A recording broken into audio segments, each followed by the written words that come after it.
The Galactic Coalition had stood for 12,000 years. It was a union of 847 different species from across the known universe. They had built great cities on 1,000,000 worlds. They had created wonders that would make ancient gods weep with jealousy. They had ended wars, cured diseases, and mapped the stars themselves. And now, they were running away. Ambassador Kethvora stood at the massive window of the Coalition Senate building on the capital world of Nexus Prime. His tall, slender body was covered in scales that shifted color with his emotions. Right now, they were a deep, fearful purple. Behind him, the great chamber was filled with chaos. Representatives from hundreds of species shouted over each other. Some were crying, others were already leaving, rushing to their ships. "How long do we have?" asked a trembling voice beside him. Kethvora turned to see Ambassador Iril, a small furry creature from the Mikari system. Her large eyes were wet with tears. "The frontier worlds fell in 3 days." Kethvora replied. His voice was hollow. 17 billion dead, 3 entire species wiped out, gone, as if they never existed. And the enemy? What do we know about them? Kethvora looked back at the window. In the distance, he could see ships already lifting off. The evacuation had begun before the Senate had even voted. "We call them the Silence," he said. "They came from somewhere beyond our galaxy, from the empty void between the stars. They are machines, I think, or perhaps living things that became machines. No one knows for certain because everyone who gets close enough to study them dies. What do they want? Memories." The word hung in the air like poison. They consume memories. When they kill a person, they take everything that person ever knew, ever felt, ever loved. And when they finish with a world, that world is erased from history. The frontier species. I knew their names yesterday. Now I cannot remember them. Their art, their music, their languages, all gone, as if they were never born. Iril made a small sound of horror. "That is not possible. I watched the recordings before they too were erased. I saw cities vanish.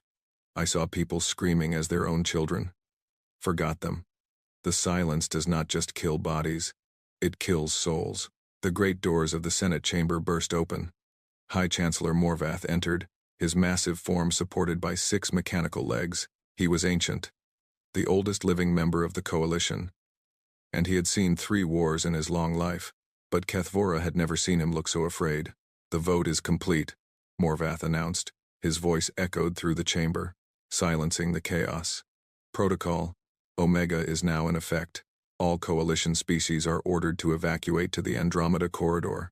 The combined fleet will provide cover for civilian transports. This is not a drill. This is not a temporary measure. We are leaving, and we are not coming back." The chamber erupted in fresh chaos. Species that had been enemies for centuries now embraced each other in shared terror. Others fought to reach the exits first. Kethvora watched it all with numb acceptance. This was the end of everything they had built, the end of civilization itself. "Ambassador Kethvora." He turned at the sound of his name. A human woman was walking toward him through the crowd. She was small by Coalition standards, barely reaching his chest. Her hair was gray and cut short. Her uniform was simple and practical. She moved like a soldier, each step precise and purposeful. "Admiral Helena Vance," she introduced herself. "United Nations Space Command." Kethvora tried to remember what he knew about humans. They were young, very young by galactic standards. Their species had only discovered space travel about 300 years ago. They had joined the Coalition just 50 years past. Most species considered them little more than clever children, still learning to walk among the stars. "Admiral," he greeted her politely. "You should be evacuating with the others.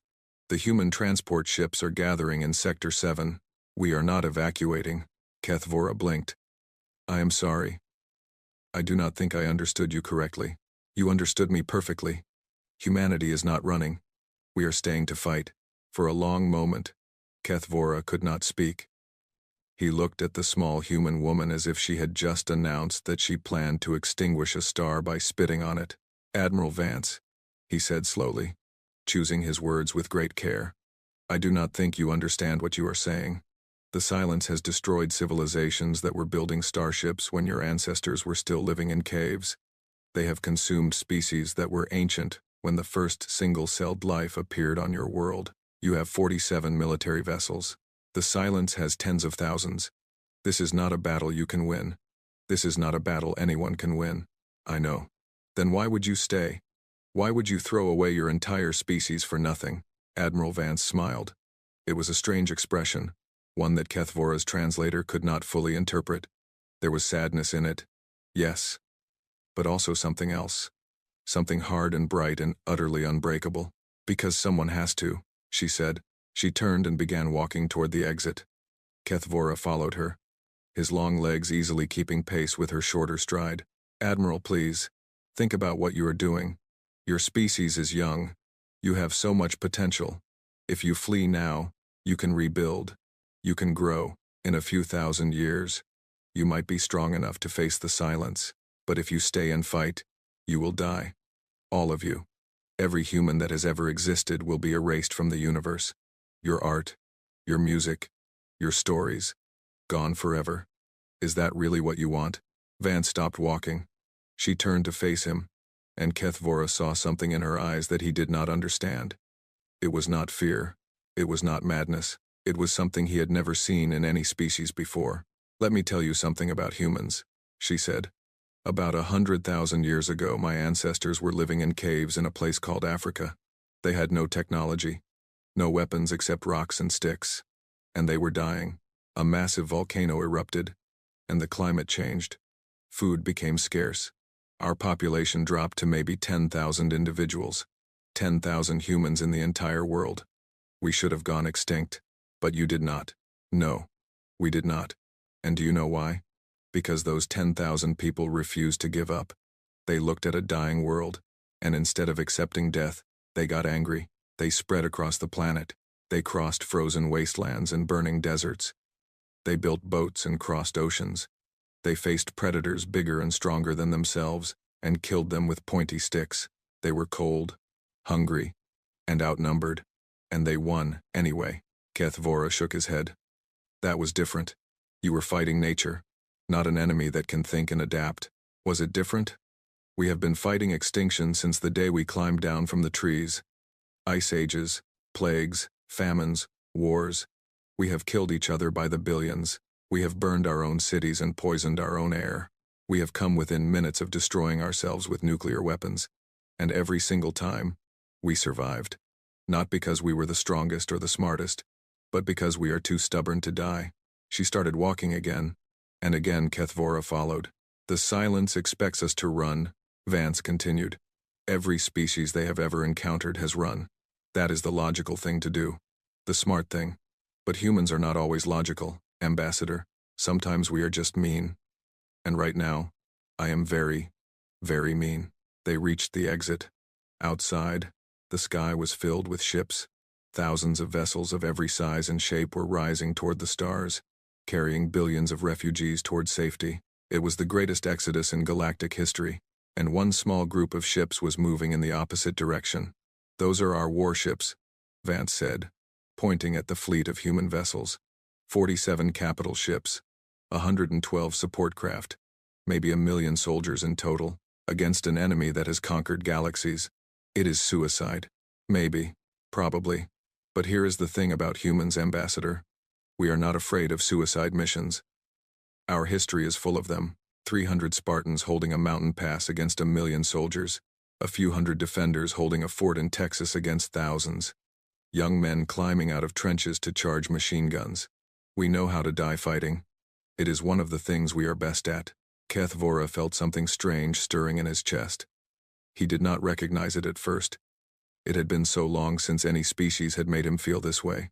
It was hope. Tiny and fragile, but real. You truly believe you can win? Vance laughed. It was a bitter sound. No, I do not think we can win. But I think we can hurt them. I think we can make them bleed. And I think that if we are going to die anyway, we might as well die screaming curses and throwing punches. And your people? Your civilians? Your children? They feel the same way. Vance's voice softened slightly. I spoke to the president before I came here. She is going to address the entire planet in a few hours. She is going to tell them the truth. All of it.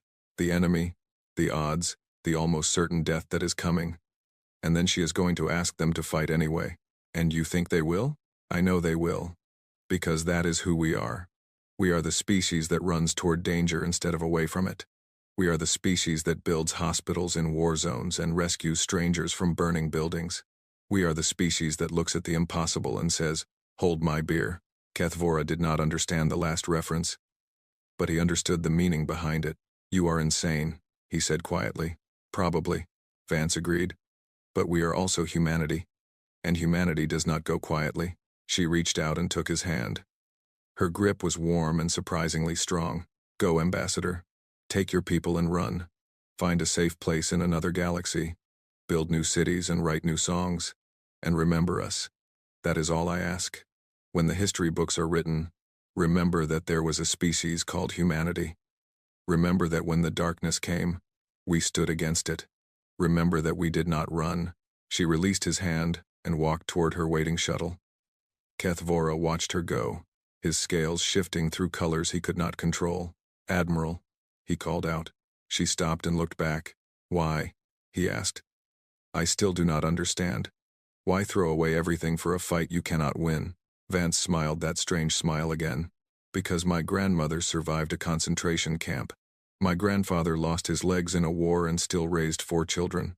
My mother was a refugee who walked 1,000 miles with nothing but the clothes on her back. I come from a long line of stubborn, angry people who refused to die when they were supposed to. If I ran now, I would be spitting on their graves. But you will die. Everyone dies, Ambassador. The only question is whether you die standing up or lying down." She paused. "Besides, there is one thing the silence has never faced before." "What is that?" "A species with nothing to lose and everything to prove." Her eyes gleamed with something fierce. "We have been fighting for our survival since before we could write. We have trained for extinction our entire history. The silence thinks it is coming to conquer another easy prey. It is wrong. It is walking into the largest trap in the history of the universe." "A trap?" "The trap is us. We are the species that invented war. Not the clean, civilized war that the Coalition practices. The ugly, brutal, no rules kind of war. The kind where you burn your own cities rather than let the enemy have them. The kind where grandmothers pick up rifles and children throw grenades. The kind where there is no surrender, no negotiation, no mercy." She climbed into her shuttle. Before the door closed, she looked back one last time. "Tell the Coalition something for me. Tell them that we are going to buy them time. Months, maybe years, if we are lucky. Use that time wisely. Build defenses. Develop new weapons. And maybe, just maybe, think about coming back to help." The door closed. The shuttle lifted off. Kethvora watched it fly toward the gathering human fleet, and he felt something break inside him. He had been running his entire life. His species had been running for thousands of years. They had always believed that survival was the highest goal, that living to fight another day was better than dying today. But watching that small human shuttle fly toward certain death, he suddenly was not sure anymore. He turned and walked back into the Senate building. The chamber was almost empty now. Only a few stragglers remained, packing the last of their belongings. "Ambassador!" One of his aides rushed toward him. "The evacuation shuttle is waiting. We need to go now." Kethvora did not answer. He walked to his desk and began pulling up files. Historical records, military data, everything the Coalition had ever collected about the silence. "Ambassador, what are you doing?" "There is no time. I am copying these files," Kethvora said calmly. "Everything we know about the enemy. I am going to send them to the human fleet." "Why?" "They are already dead. They just do not know it yet." Kethvora thought about Admiral Vance, about her grandmother who survived the concentration camp, about her grandfather who lost his legs and kept fighting, about all those millions of humans flying toward death with their eyes open and their hearts on fire. "Maybe they are dead," he said, "but they deserve every advantage we can give them. They are doing something none of us had the courage to do. They are standing up." He finished the transfer and finally turned to follow his aide. "And besides," he added quietly, "I have a feeling that the silence is about to learn what it really means to fight a war." Far above them, the human fleet formed into battle formation. 47 ships against the end of the world. It was insane. It was hopeless. It was magnificent. And in her command chair aboard the flagship Defiance, Admiral Helena Vance looked at the stars and smiled. All ships, this is Admiral Vance. The coalition is running, the enemy is coming, and we are all that stands between them and everything we love. She paused. I will not lie to you. Most of us are going to die. Maybe all of us. But I promise you this. They will remember us. Long after the last star burns out, they will tell stories about what humanity did today. They will whisper our names in the dark and wonder how we found the courage. She stood up and raised her voice. So let us show them what we are made of. Let us show them what happens when you back humans into a corner. Let us show them why our ancestors survived ice ages and plagues and wars, not because we were the strongest, not because we were the smartest, but because we were too stubborn to die. A roar went up across the fleet. Soldiers and sailors, scientists and engineers, all of them screaming their defiance at the uncaring stars, and somewhere in the darkness between galaxies, the silence heard something it had never heard before. It heard the sound of prey that refused to run. It did not understand what it was hearing, but it would learn. Oh yes, it would learn. 3 days after the coalition fled, the last of their great ships vanished into the distance. Their engines left trails of light across the sky like tears falling into the void. Billions of beings from hundreds of species ran toward safety, and they did not look back. Earth had never felt so alone. General Marcus Chen stood on the observation deck of the UNS Defiance and watched the final coalition vessel disappear. He was 62 years old, with gray hair and deep lines around his eyes. He had fought in 4 wars during his career, but nothing had prepared him for this. They are gone, said Captain Yuki Tanaka, stepping up beside him. She was young, barely 30, but she had the hard eyes of a veteran. Every single one of them. Can you blame them? Chen replied. The silence has destroyed civilizations older than our entire species. Running was the smart choice. Then why did we not run? Chen turned to look at her. Because running was never really an option for us. Where would we go? We have 47 warships and maybe 1,000 civilian transports. The Andromeda Corridor is 2 million light-years away. We would die of old age before we got halfway there.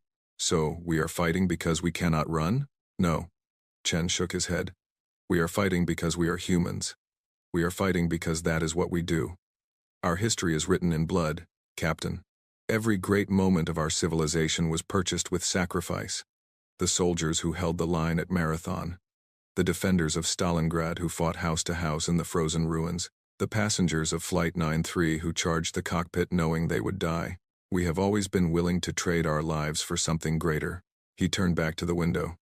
Besides, I have grandchildren. 2 little girls, 5 and 7 years old. They live on a farm in Kansas with their parents. If I run now, the silence will eventually find them. Maybe in 100 years, maybe in 1,000, but it will find them. And if we fight, we buy them time. Time to grow up. Time to have children of their own. Time to develop new technologies, build new defenses, find new allies. He paused. Or maybe we win. Unlikely, I know, but not impossible. Tanaka was silent for a moment. Then she nodded slowly. I have a sister on Mars, she said. She is pregnant. Her husband is a teacher. They are scared, but they are not running either. She told me that if the world is going to end, she wants her child to be born free, even if it is only free for a day. Chen placed a hand on her shoulder. That is why we fight, Captain. Not for victory, for that one extra day. The door behind them opened, and a young officer rushed in. His face was pale and excited. General, Admiral Vance is calling an emergency meeting. All senior staff. She says it is time to discuss the Prometheus protocol. Chen and Tanaka exchanged glances. Prometheus. The word hung in the air like a curse. Tell her we are on our way, Chen said. The meeting room was deep in the heart of the Defiance, protected by meters of armored plating. When Chen and Tanaka arrived, they found Admiral Vance already there, along with a dozen other senior officers. The room was tense and quiet. Thank you all for coming, Vance said. She looked tired. None of them had slept much in the past 3 days. I will get straight to the point. The coalition is gone. The enemy is coming. We have maybe 6 weeks before they reach the outer colonies. That gives us 6 weeks to prepare the biggest surprise in military history. She pressed a button, and a holographic display appeared in the center of the room. It showed a schematic of something massive and terrible. Something that made several officers gasp. "This is the Prometheus Protocol," Vance continued. "Most of you have never heard of it. That was intentional. It was developed in secret over the past 50 years, by a joint effort of every major nation on Earth. It was meant to be our last resort if we ever faced extinction." "What is it?" asked Colonel Rodriguez, a heavy-set man with a thick beard. "Everything," Vance replied. "Every terrible weapon we ever dreamed of but were too civilized to build. Antimatter bombs capable of destroying entire planets. Gravity weapons that can tear ships apart at the molecular level. Biological agents that can dissolve organic matter in seconds. Nanobots designed to eat through any material known to science." "My God," someone whispered. "God has nothing to do with this," Vance said flatly. "This is pure human ingenuity applied to the art of killing. We designed these weapons for ourselves, you know. In case we ever went to war with each other again, we were afraid that the old nuclear arsenals would not be enough next time. So we built something worse. And we are going to use them against the silence? We are going to use everything against the silence. Every weapon, every trick, every dirty tactic we have ever developed." Vance leaned forward. "The Coalition fights clean wars. They have rules and conventions and limits. We do not. We are going to fight the ugliest, dirtiest, most vicious war in the history of the galaxy.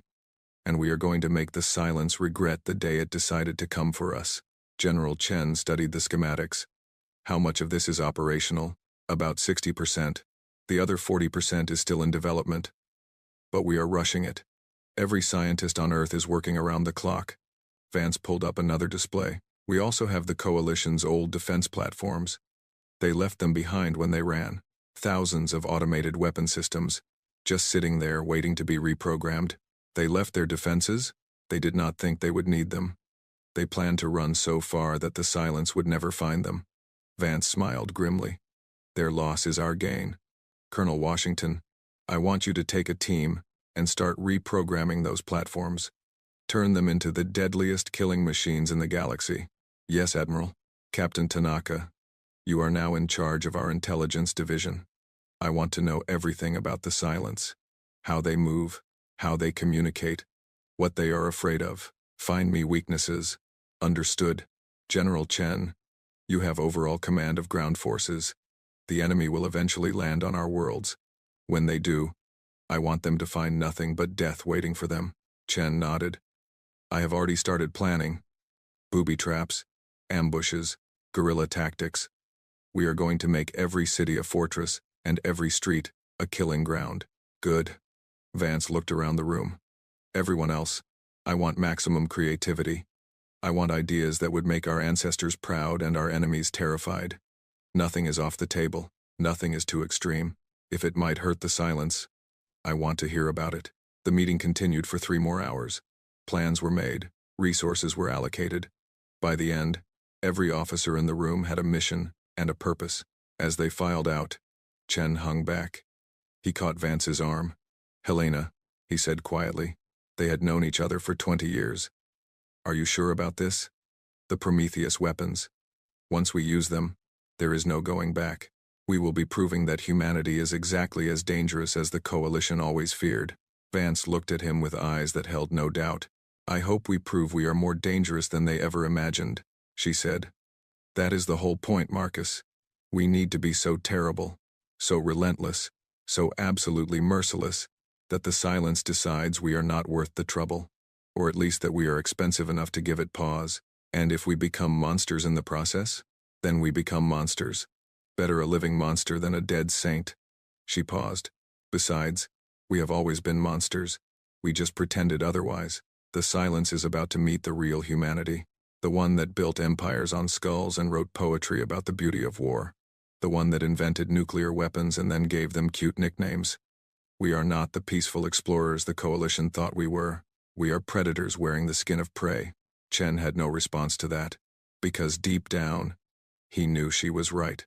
On Earth, President Amara Okonkwo stood in front of cameras and prepared to tell the world the truth.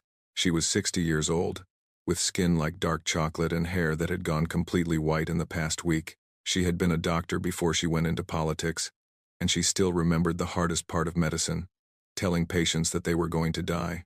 Now she had to tell an entire planet.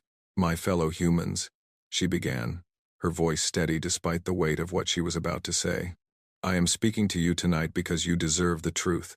Not comfortable lies, not false hope. The truth. She took a breath. An enemy is coming.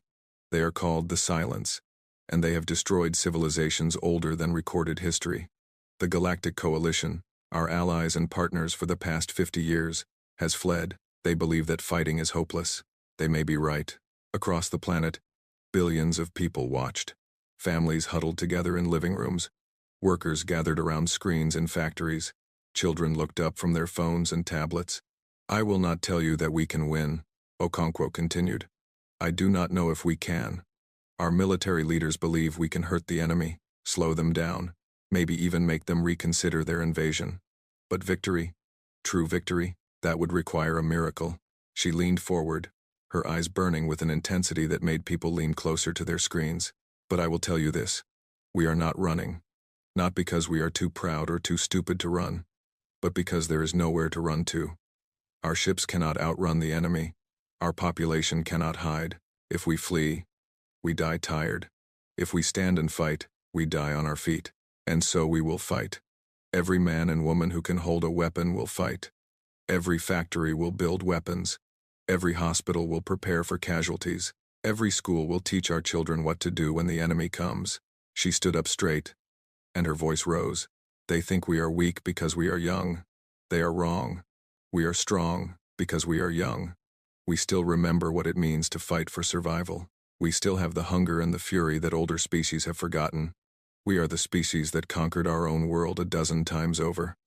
We are the species that split the atom and walked on the moon. We are the species that refused to die when every odd was against us. So I say to the Silence, come. Come and see what happens when you threaten our children. Come and see what happens when you back us into a corner. Come and learn why every predator that ever hunted us is now extinct. We are humanity. We are not afraid of you.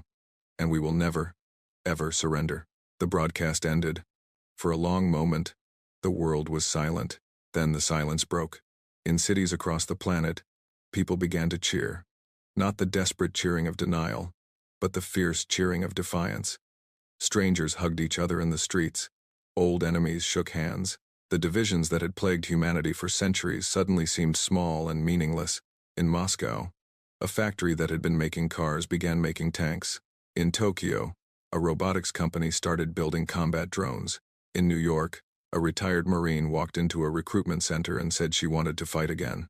In Lagos, a grandmother took her grandfather's rifle down from the wall and began teaching her grandchildren how to shoot. In a small town in India, a Hindu temple and a Muslim mosque organized a joint blood drive for the coming wounded. In Brazil, drug cartels and police officers declared a truce and began planning joint defense of their cities.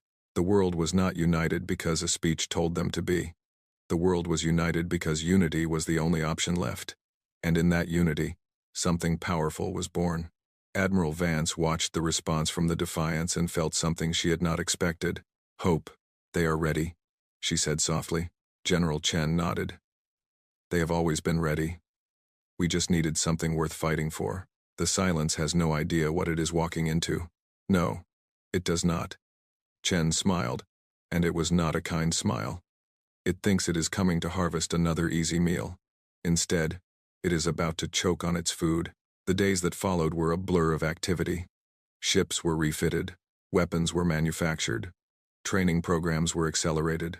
On Mars, colonists began digging tunnels and bunkers. If the enemy wanted their world, they would have to dig them out room by room. On Europa, the ice mining stations were converted into underwater fortresses. The enemy would find only frozen death on the surface. On Titan, the atmospheric processing plants were rigged with explosives. If the colony fell, the enemy would get nothing but poison. And on Earth, the cradle of humanity, every city became a fortress. Every highway became a potential killing ground. Every home became a bunker. Dr. Sarah Kim worked 18 hours a day in her laboratory, studying the fragments of silence technology that had been recovered from the frontier worlds. She was a xenobiologist, 45 years old, with the tired eyes of someone who had not slept properly in weeks. They are beautiful, she said one night, looking at a piece of silence biomatter under her microscope. In a terrible way. They are like nothing we have ever seen, half machine, half living tissue. They do not reproduce like normal life. They grow from consumed matter, incorporating the genetic material of their victims. Is there a weakness? Asked her assistant, a young man named James. Maybe. Their consciousness is distributed. It is not in one brain but spread across their entire network. If we could disrupt that network. She shook her head, but I do not know how. Not yet. Keep working, James said. You will figure it out. How can you be so sure? Because you are human. And humans always figure it out. Dr. Kim laughed tiredly. I hope you are right. I am. Now get some sleep. You cannot save the world if you die of exhaustion. She did not sleep, of course. None of them did. There was too much work and too little time. But as the days passed and the preparations continued, something strange happened. The fear began to fade. Not because the danger had lessened, but because purpose had replaced paralysis. People who had felt helpless now had tasks. People who had felt alone now had community. People who had felt like victims now felt like warriors. And in the darkness between stars, the silence continued its approach. It had no fear, for it had never known defeat. It had no doubt, for it had never been surprised. It would learn. In 6 weeks, it would reach the outer colonies. In 6 weeks, it would discover what happened when it tried to consume a species that would rather burn than surrender. In 6 weeks, the war would begin, and humanity would show the galaxy what it really meant to fight for survival. The silence arrived at New Helsinki on a Tuesday morning.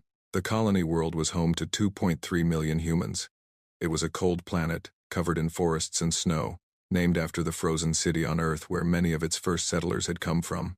It was supposed to be a peaceful place, a place for scientists and farmers, a place where families raised children and old people retired to watch the northern lights. Now it was a battlefield. Captain Erik Virtanen stood on the walls of the capital city and watched the enemy descend from the sky. The silence ships were massive and terrible, like mountains of black metal and twisted flesh.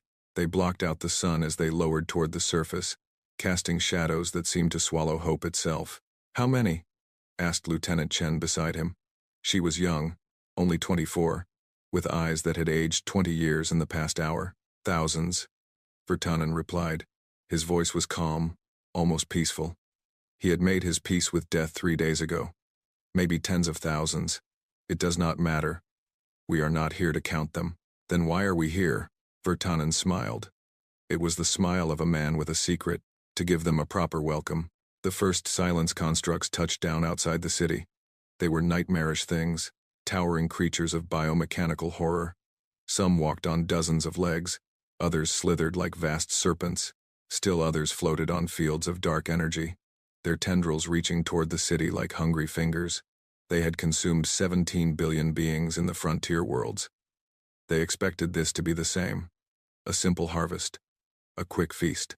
They advanced toward the city walls, and the city exploded. The geothermal reactors beneath New Helsinki's capital had been converted into the largest bomb in human history.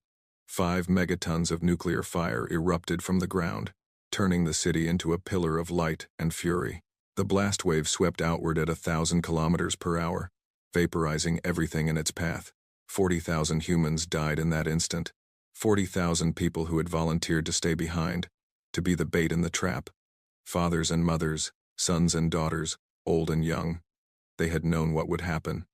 They had stayed anyway, and they took 87 silence vessels with them. It was the first loss the enemy had suffered in 11,000 years. Across the planet, similar scenes played out. Mining towns detonated their own ore processing facilities.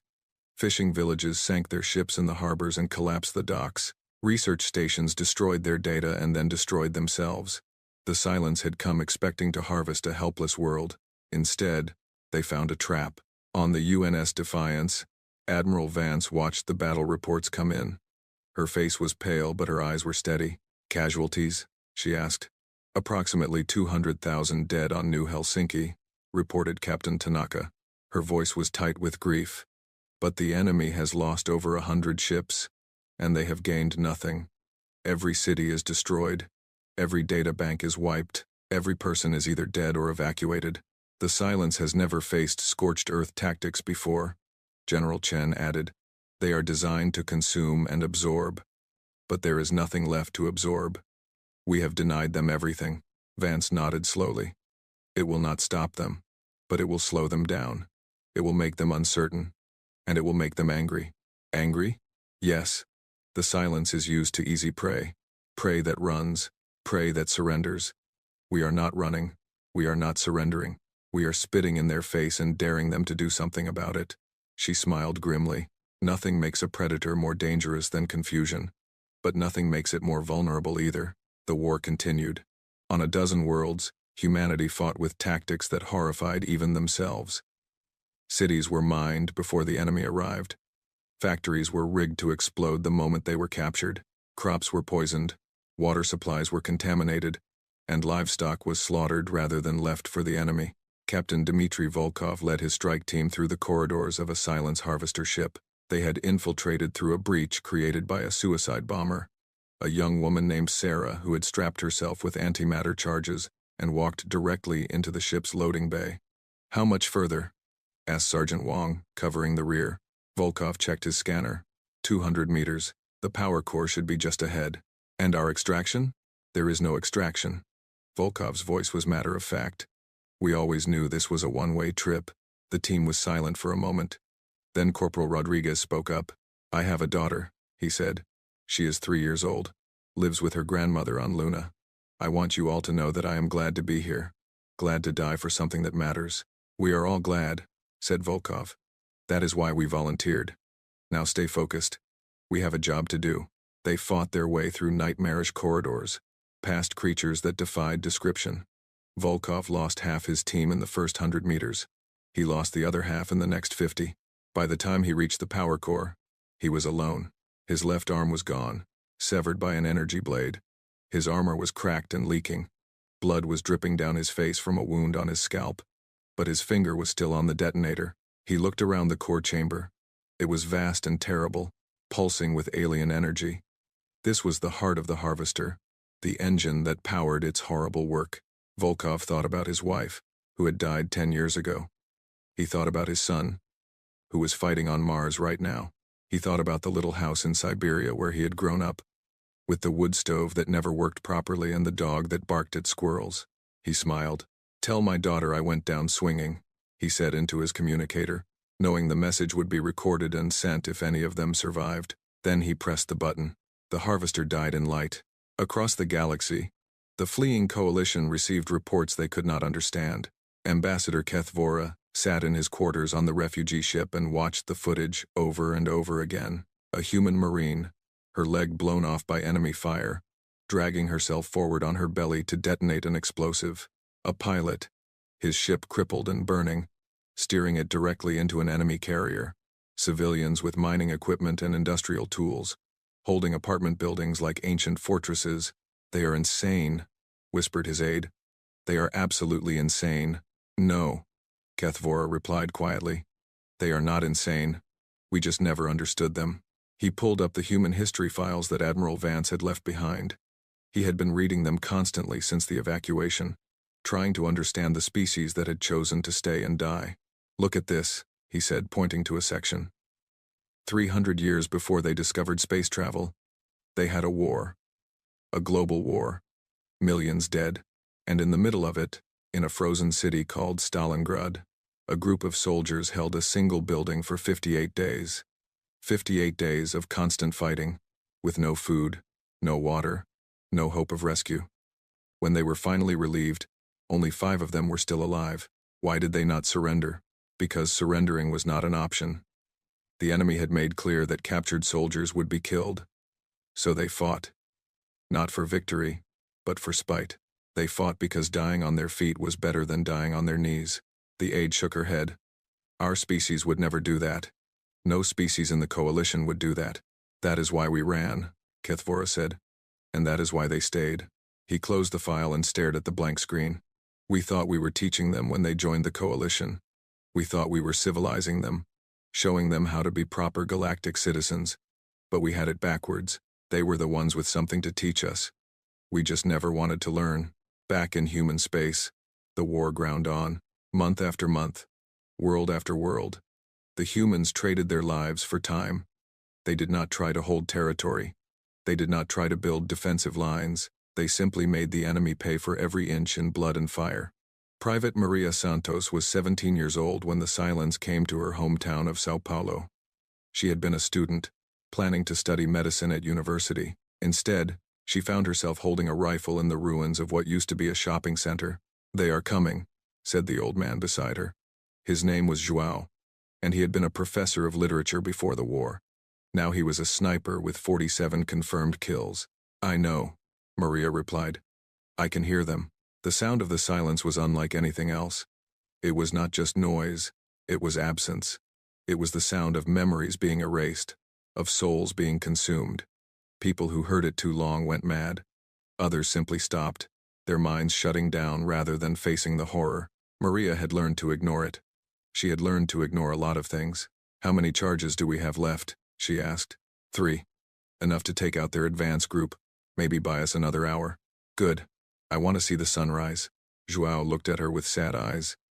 "The sun will not rise for another 4 hours. I know, but I want to try." They fought through the night.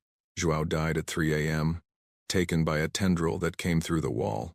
Maria killed the creature that killed him, then fell back to the next position. She fought alone for another hour, moving from room to room, building to building, always staying one step ahead of the enemy. At 5:47 a.m., she was cornered, out of ammunition, out of options, surrounded by creatures that wanted her memories more than her life. She looked at the grenade in her hand. Her last grenade, the one she had been saving. The silence closed in. Maria thought about her mother, who had died in the first wave. She thought about her little brother, who was safe on a refugee ship somewhere. She thought about all the things she would never do, all the places she would never see. Then she pulled the pin. "Suck on this," she said, and smiled. The explosion was small compared to the nuclear fire that had consumed New Helsinki. But it was enough. Maria Santos died at 17 years old, having killed an estimated 37 enemy units in a single night of fighting. She never saw the sunrise, but she made sure the silence remembered her. Stories like Maria's were repeated a million times across human space. Every world, every city, every street became a graveyard for the enemy. The silence had never fought a war of attrition before. They had never faced an enemy that considered death a victory if it hurt them enough. 6 months into the war, humanity had lost Earth's moon, 17 colony worlds, and 340 million lives. The numbers were staggering. The grief was unbearable. On Earth, funeral services ran 24 hours a day, and even then, they could not keep up. But the silence had lost something too. They had lost time. For 11,000 years, the silence had swept through the galaxy like a plague, consuming everything in their path. They had never slowed down. They had never stopped. Now, for the first time, they were stuck, bogged down, bleeding. Their losses were tiny compared to humanity's. They had lost maybe 1,000 ships and a few million constructs. Against their total force, it was nothing. But it was not nothing to them, because they had never lost anything before. They had never felt pain. They had never known failure. And now they were feeling both. Admiral Vance looked at the casualty reports and did the math. They could not keep this up forever. Maybe another year at the current rate. Maybe 2 if they got lucky. But eventually, humanity would simply run out of people to fight, unless something changed. "We need a new strategy," she said at the War Council. "We are hurting them, but we are hurting ourselves more. We need to find a way to hit them where it really matters." "Their leadership?" General Chen suggested. "They do not have leadership. Not in any way we understand. They are a collective, a hive mind. Killing individuals does nothing. Their production facilities? We have never been able to locate them. They seem to produce new units from the matter they consume." Captain Tanaka spoke up. "What about their memory storage? That is what they want from us, right? Our memories. Where do they put them?" Vance paused. "We do not know. But that is actually a good question. If we could find where they store the memories they consume, we could destroy it," Tanaka finished. "Make all their harvesting meaningless. Or we could do something else." "Doctor." Sarah Kim had been listening quietly from the corner of the room. Now she stepped forward, her eyes bright with an idea that had been forming for weeks. "What do you mean?" Vance asked. Kim pulled up her research on the display. I have been studying the Silence for months. Their biology, their technology, their behavior. And I think I finally understand what they are. Tell us. They are lonely. Kim said the words simply, but they hit like a bomb. They are the loneliest beings in the universe. They have been alone for so long that they have forgotten what it means to have an identity. That is why they consume memories. They are trying to fill an emptiness inside themselves that they do not even understand. How does that help us? Kim smiled. What if we gave them what they wanted? Not through conquest, but as a gift. What if we gave them our memories, voluntarily? All of them. All at once. That would kill us. Not if we encode them into a delivery system. A weapon that carries the complete human experience and forces the Silence to absorb it. They want our memories? Let us give them more than they can handle. Vance stared at the scientist for a long moment. Then she started to laugh. You want to weaponize human history? I want to weaponize human nature. Everything we are. Everything we have ever been. The love and the hate, the cruelty and the kindness, the war and the peace. All of it, all at once, forced into a consciousness that has never experienced individual existence. It could work, Chen said slowly. Or it could make them stronger. Or it could destroy them completely, Kim replied. There is only one way to find out. Vance thought about the millions who had already died. She thought about the millions more who would die if they continued the current strategy. She thought about Maria Santos, who never saw her son rise. Do it, she said. Build the weapon. We are going to teach the Silence what it really means to be human. And in laboratories across human space, scientists began the strangest project in history, turning the entire human experience into a bomb. Dr. Sarah Kim had not slept in 4 days. She sat in her laboratory on the research station Einstein, orbiting the dark side of Mercury. Around her, dozens of scientists worked in focused silence, their faces lit by the glow of holographic displays. They were building something that had never been built before, something that might save humanity or doom it forever. Run the simulation again, Kim said to her assistant, James. That is the 14th time, he replied gently. The results are not going to change. Run it anyway. I need to be sure. James sighed and started the program. On the central display, a model of the Silence consciousness appeared. It was represented as a vast network of interconnected nodes, each one representing a mind that had been consumed over the millennia. Billions of minds, perhaps trillions, all merged into one terrible whole. Initiating payload insertion, James reported. The simulation showed a single point of light entering the network. This represented the weapon they were building, a concentrated package of human memories, experiences, and consciousness patterns. It was designed to force its way into the Silence collective and dump its contents directly into the hive mind. For a moment, nothing happened. Then the network began to shake. Cascade failure in Sector 7, James reported, his voice rising with excitement. Sector 12 is fragmenting. Sector 23 is. Oh my God. The simulation showed the Silence consciousness tearing itself apart. The human memories were spreading through the network like a virus. And wherever they touched, the collective was breaking down into individual pieces. The theory was correct, Kim breathed. They cannot handle individual experience. Their consciousness is based on unity, on sameness. When you force them to experience billions of unique human perspectives at once, they go insane, James finished. Not insane.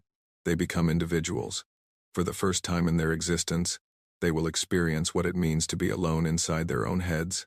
Kim stood up and stretched her aching back. That is either going to destroy them or transform them. Either way, they will not be able to keep fighting. The door to the laboratory opened, and Admiral Vance walked in. She looked worse than Kim did, with dark circles under her eyes and a slight tremor in her hands. The stress of command was killing her slowly. How is it coming? She asked. The theory is solid, Kim replied, but the practical application is proving difficult. Difficult how? Kim pulled up a new display. To deliver the payload, we need to get it inside the Silence primary consciousness node. That is a structure at the center of their largest harvester fleet, protected by thousands of ships and millions of constructs. Even if we fight our way through, the delivery device needs to physically connect with the node to transfer the memories. A suicide mission. Yes. But not just any suicide mission. The ship carrying the payload needs to survive long enough to complete the transfer. That takes approximately 3 minutes. 3 minutes of sitting still while every silence in the system tries to destroy you. Vance nodded slowly. Can we shield it? We are working on that. Captain Tanaka has an idea about using gravitational distortion fields to deflect incoming fire. It might work, but even with shielding, the ship will be destroyed. The crew has no chance of survival. Then we will need volunteers. We already have them. Kim's voice was soft. Every pilot in the fleet has volunteered. They are fighting each other for the privilege. Vance closed her eyes for a moment. When she opened them, they were wet. Of course they have, she said. Of course they have. She walked to the window and looked out at the stars. Mercury's surface stretched below them, barren and cratered, and utterly lifeless. It was strange to think that humanity's last hope was being built in such a desolate place. There is one more problem, Kim said hesitantly. Tell me. The payload needs to contain the complete human experience. All of it. Every memory, every emotion, every perspective. We have been gathering data from volunteers across human space. People who have agreed to have their consciousness patterns recorded. But it is not enough. We need more. Much more. How much more? Ideally, everyone. Every human being alive should contribute their memories to the payload. The more complete the picture, the more effective the weapon will be. Vance turned back to face her. You want to record the consciousness of 18 billion people? I want to ask them to contribute. Voluntarily. Each person would give a sample of their memories, their personality, their unique experience of being human. It would not hurt them, but it would make them part of the weapon, part of the final attack. That is a lot to ask. I know, but I think they will say yes. Kim smiled slightly. They have surprised us before. 3 days later, President Okonkwo addressed the world again. She stood in front of the cameras looking older than her years, her white hair almost glowing against her dark skin. Behind her, the blue marble of Earth rotated slowly, a fragile jewel against the black void. My fellow humans, she began. I come to you tonight with a request, not a demand, not an order, a request. She explained the plan in simple terms. The weapon, the payload, the need for everyone to contribute. She did not hide the risks or the uncertainties. She did not promise victory. I am asking you to give something precious, she said. A piece of yourself. Your memories, your feelings, your unique experience of being alive. It will not hurt. It will not change you, but it will become part of the weapon that might save us all. She paused. I am not going to tell you that this will definitely work. I am not going to promise that we will win. But I am going to tell you something true. If this fails, it will not be because we did not try. It will not be because we held back or played it safe. We will have given everything we had. Every single thing. She looked directly into the camera. The silence wants our memories. They want to consume us and erase us from history. But we are going to give them our memories first. And when they swallow us, they are going to choke, because we are not easy to digest. We are stubborn and angry and confused and beautiful and ugly and hopeful and afraid. We are humans. And humanity is not a meal. It is a poison. The broadcast ended, and then the world responded. Within hours, billions of people lined up at consciousness recording stations. They came from every country, every culture, every walk of life. Old people who remembered wars that their grandchildren had only read about. Young people who had barely begun to live. Criminals and saints, rich and poor, sick and healthy. Each one sat in a chair and placed a device on their head. Each one closed their eyes and let their memories flow into the machine. Each one gave a piece of themselves to the weapon.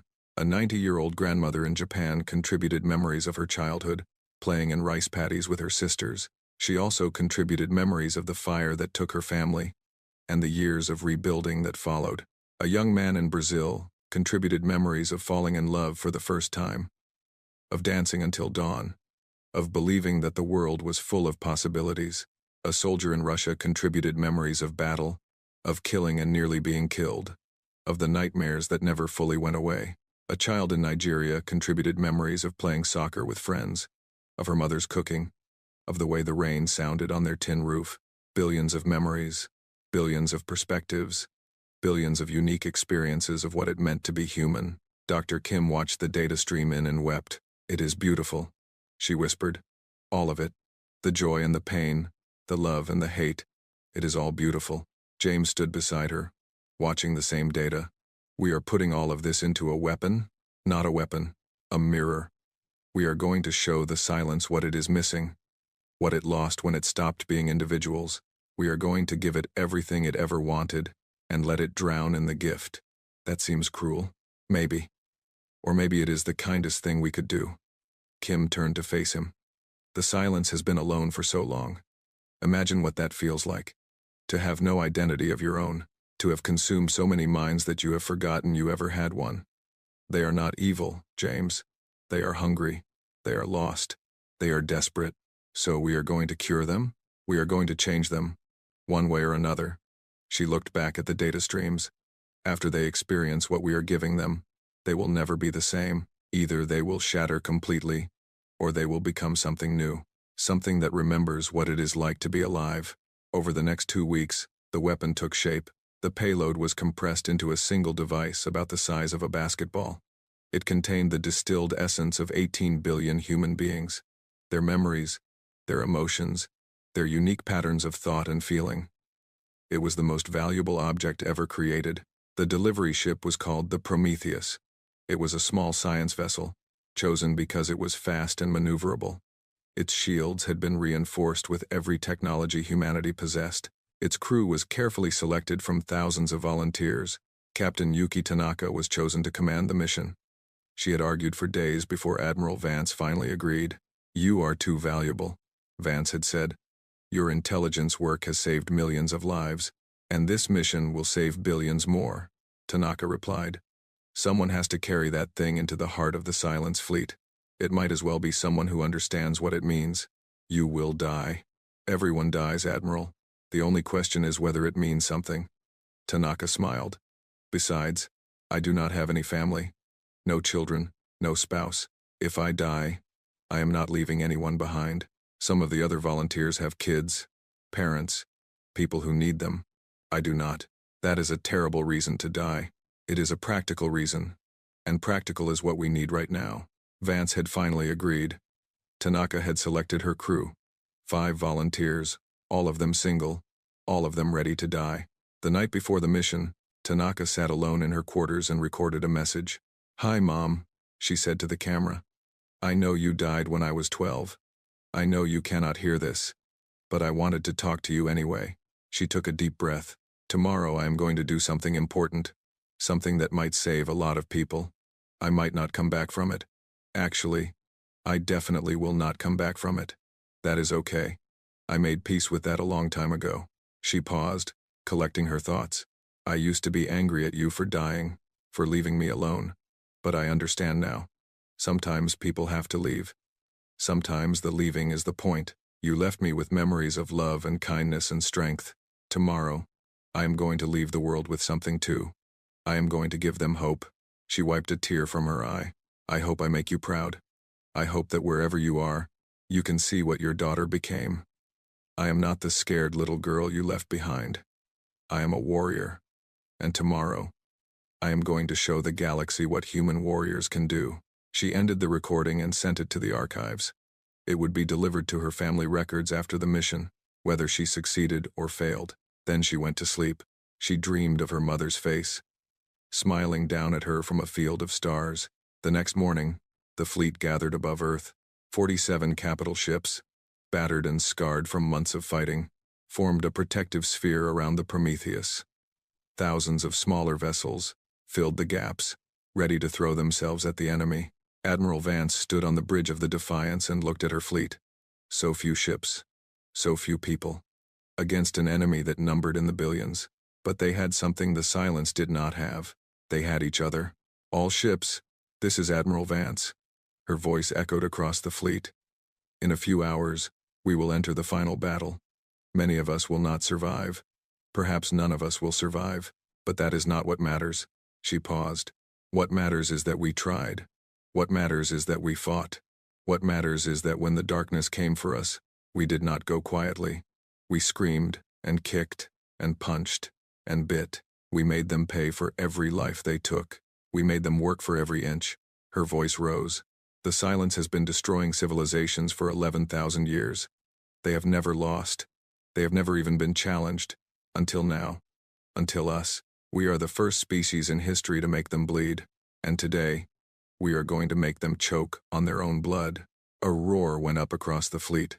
Soldiers and sailors, engineers and scientists, all of them screaming their defiance at the uncaring stars. For Earth, Vance shouted. For Earth, the fleet replied. For humanity. For humanity.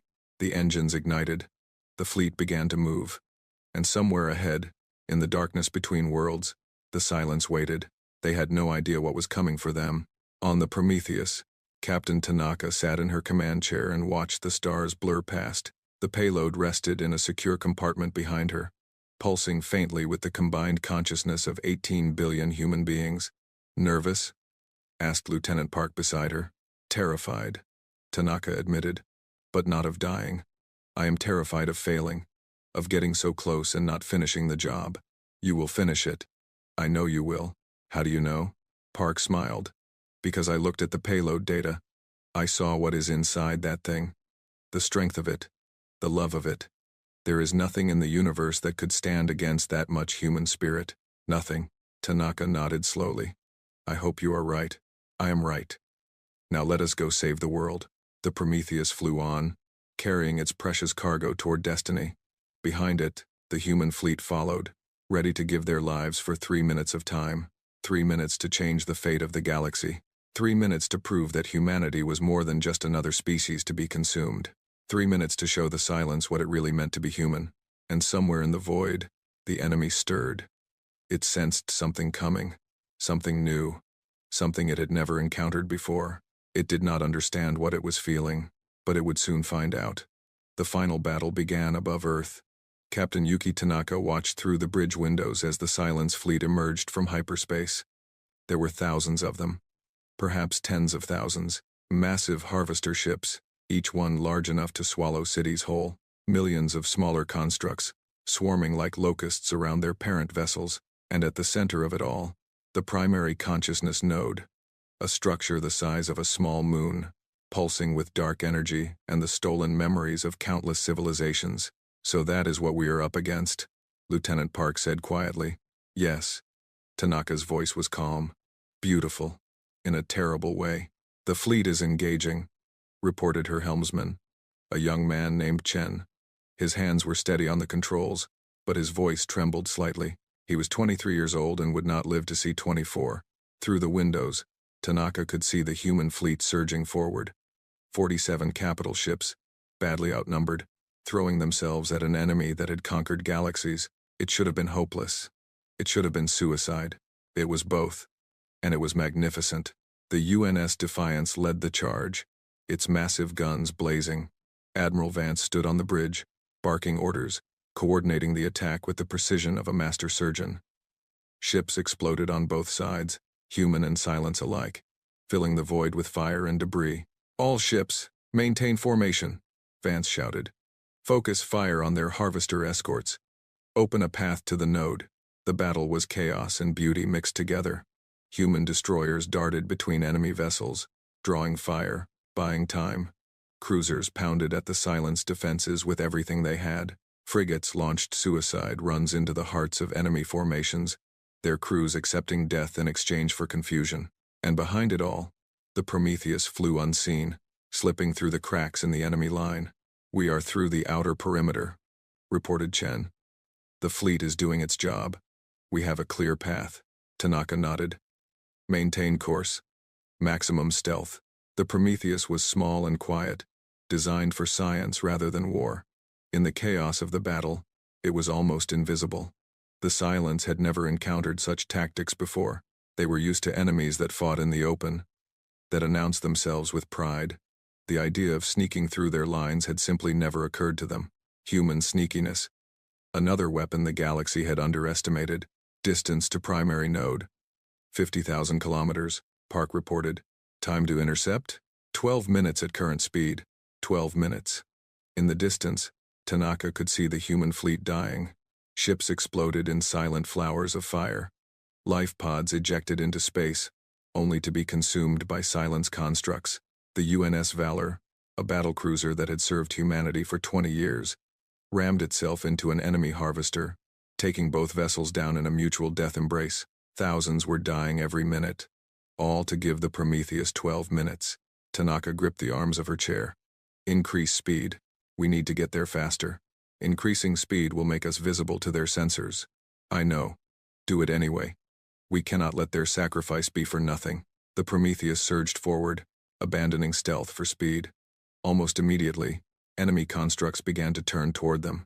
We have been detected, Chen reported. Enemy vessels converging on our position. How many? Hundreds? Thousands, maybe? Tanaka smiled grimly. Then they know we are important. Good. On the Defiance, Admiral Vance saw the swarm changing direction. They were heading for a small ship near the center of the battle, a ship that should have been invisible. They found the Prometheus, she said. All ships, new priority. Protect that vessel at all costs. The human fleet changed tactics instantly. Ships that had been fighting defensively now threw themselves into the enemy swarm, drawing fire, buying seconds. It was not enough. The silence had too many ships, too many constructs. They were closing on the Prometheus like wolves on a wounded deer. Range to target, 20,000 kilometers, Park reported. His voice was tight. We are not going to make it. There are too many of them. Tanaka closed her eyes. She thought about her mother, about the message she had recorded the night before, about all the people who had contributed their memories to the payload she carried. Yes, we will, she said. Chen, give me manual control. Captain? Just do it. The controls appeared in front of her. Tanaka took them in her hands and began to fly. She was not the best pilot in the fleet. She was not even the best pilot on the ship. But she had something that no computer could replicate. Human intuition, human creativity, human stubbornness. She flew the Prometheus like a madwoman, ducking and weaving through the enemy swarm.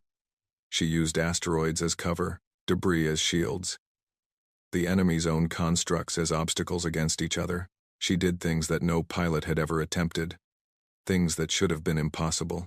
And somehow, impossibly, she kept the ship alive. Range to target, 10,000 kilometers. The silence was screaming now, not with voices, but with psychic energy. It was trying to break into the minds of the crew, to consume their memories before they could deliver the payload.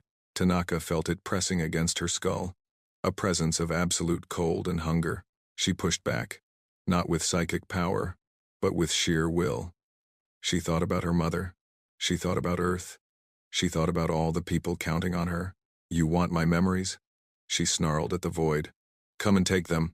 Range, 5,000 kilometers. The Prometheus was hit. Then again. Its shields collapsed. Its hull began to buckle. Smoke filled the bridge, and alarms screamed their warnings. Hull breach in sections 3 through 7. Life support failing. Keep flying, Tanaka shouted. We are almost there. Park grabbed the payload device from its secure compartment. It was glowing now, pulsing with the combined consciousness of humanity. 18 billion minds, compressed into a single point of light. Range, 1,000 kilometers. Chen, set a collision course for the node. Maximum speed. Collision course set. The Prometheus aimed itself at the heart of the silence and accelerated. Around them, the human fleet was being torn apart. The Defiance was on fire, half its crew dead, but still fighting. Ships were exploding everywhere. The battle was lost, but the battle had never been the point. Range, 500 meters. Tanaka released the controls and stood. The payload was in Park's hands, ready for deployment. It has been an honor, she said to her crew. The honor was ours, Captain, Park replied. The Prometheus hit the consciousness node. In the final instant before impact, Park pressed the activation button. The payload deployed, driving itself deep into the heart of the silence, carrying with it the distilled essence of 18 billion human beings. And then the ship was gone, and its crew with it. But the payload remained. For one eternal moment, nothing happened. The silence consciousness absorbed the payload as it had absorbed countless minds before. It reached out to consume these new memories, to add them to its collection, to erase another species from history. And then it tasted humanity. It tasted a grandmother's love for her grandchildren. It tasted a soldier's terror in battle. It tasted a child's joy at discovering a butterfly. It tasted heartbreak and triumph, cruelty and kindness. despair and hope. It tasted 18 billion unique perspectives, each one different, each one precious, each one screaming with the fierce intensity of individual existence, and it could not handle it. The silence had been one mind for so long that it had forgotten what it meant to be many. It had consumed so many civilizations that it had lost the ability to experience them. The memories it stole became empty data, meaningless noise, pieces of a puzzle it could no longer solve. Now, suddenly, it was not one mind. It was 18 billion minds, each one demanding attention, each one insisting on its own existence, each one refusing to be merged into the collective. The silence screamed. It was a sound that transcended physics. It echoed across dimensions, shaking the fabric of space itself. Ships on both sides stopped fighting, frozen by the sheer power of that psychic cry. And then the silence began to tear itself apart. The consciousness node fractured. The harvester ships turned on each other. Constructs went mad, attacking their own kind or simply shutting down. The vast network that had held the silence together for 11,000 years collapsed under the weight of 18 billion human minds. Admiral Vance watched from the burning bridge of the Defiance. "My God," she whispered. "It is working." The battle ended not with a final explosion, but with a slow dissolution. Silence vessels drifted aimlessly, their crews no longer connected to a guiding intelligence. Constructs floated dead in space, their neural networks overloaded and burned out. By dawn, Earth time, the sky was quiet. Humanity had won. 6 months later, the first Coalition scouts returned to human space. Ambassador Kethvora stood on the observation deck of his ship and stared at the world below. It was Mars, the red planet, where humans had built their first off-world colony. He had expected to find ruins. He had expected to find graves. Instead, he found construction. Thousands of ships were in orbit, building new stations, repairing old ones. On the surface, cities were rising from the ashes. Factories were running, farms were growing, children were playing in parks. Humanity was not just surviving, it was rebuilding. "How is this possible?" he asked his aide. "They should be extinct." Every calculation said they would be extinct. The aide had no answer. A human shuttle docked with their ship, and a few minutes later, Admiral Helena Vance walked onto the observation deck. She looked older than Kethvora remembered. Her hair was completely white now, and she walked with a slight limp, but her eyes were the same, hard and bright and utterly unbreakable. "Ambassador," she greeted him. "Welcome back." "Admiral, I do not know what to say." "Then let me help you." Vance walked to the window and looked down at Mars. "You ran. We stayed. We fought. We won. We did not think you could win. Neither did we. But we fought anyway." Kethvora moved to stand beside her. "What happened to the silence? They are still out there. Scattered, broken, confused. They are no longer a threat. Maybe they never will be again." Vance paused. "When we gave them our memories, we changed them. They are not one mind anymore. They are billions of minds, each one struggling to understand what it means to be individual. Some of them have started communicating with us. They are like children, really, lost and scared and looking for guidance. You are helping them? We are trying. It seems like the right thing to do." Vance smiled slightly. "They spent 11,000 years trying to consume us. Now they are going to have to live with us instead. I think that is a fair punishment." Kethvora was silent for a long moment. Then he asked the question that had been burning in his mind for 6 months. "How did you do it? You were outnumbered, outgunned, facing an enemy that had never been defeated. How did you find the courage to fight?" Vance thought about the question. She thought about Captain Tanaka, who had given her life to deliver the payload. She thought about the millions who had died on New Helsinki and Sao Paulo and a dozen other worlds. She thought about the grandmother in Japan who had contributed memories of her sisters, and the child in Nigeria who had contributed memories of her mother's cooking. "It was not courage," she finally said. "Not really. Courage implies that you have a choice. We did not have a choice. We could not run, so we had to fight. We could not surrender, so we had to win. Every step of the way, we just did what we had to do to survive another day. But you did more than survive. You changed the course of history. Maybe. But that was not the plan. The plan was just to hurt them enough to make them stop. Everything else was, I do not know. Luck? Stubbornness? The accumulated fury of 10,000 years of human history. She turned to face him directly. Here is the thing about humans, Ambassador. We are not special. We are not chosen. We are not inherently better or braver than any other species, but we have one advantage that no one else seems to share. What is that? We never learned how to quit. Every other species in the coalition ran because they had the option.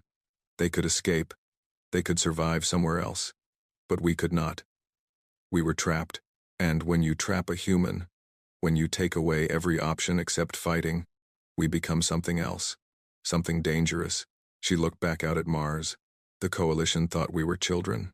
Young and ignorant and naive. But we are not children. We are survivors. We have been surviving since before we invented fire. We have fought ice ages and plagues and famines and each other. We have clawed our way up from the mud and kept clawing even when everything tried to push us back down. We would like to help you rebuild, Kethvora said. The coalition has voted. Unanimously. We want to offer you full partnership, unlimited access to our technology and resources. We accept, Vance replied. On one condition. Name it. Somewhere out there, eventually, there will be another species like us. Young, alone, facing something terrible. When that happens, you do not run. You remember what we did here. You remember what it cost. And you fight. Kethvora thought about her words. He thought about the 11,000 years the silence had terrorized the galaxy, and the 0 times anyone had stood against them until now. He thought about the shame of running, and the pride of those who had stayed. I will make sure the coalition remembers, he said. Good. Vance extended her hand. That is all I ask. He took it. Her grip was warm and surprisingly strong. You have changed us, Kethvora said. Every species in the coalition. We will never think about courage the same way again. Vance smiled. Good.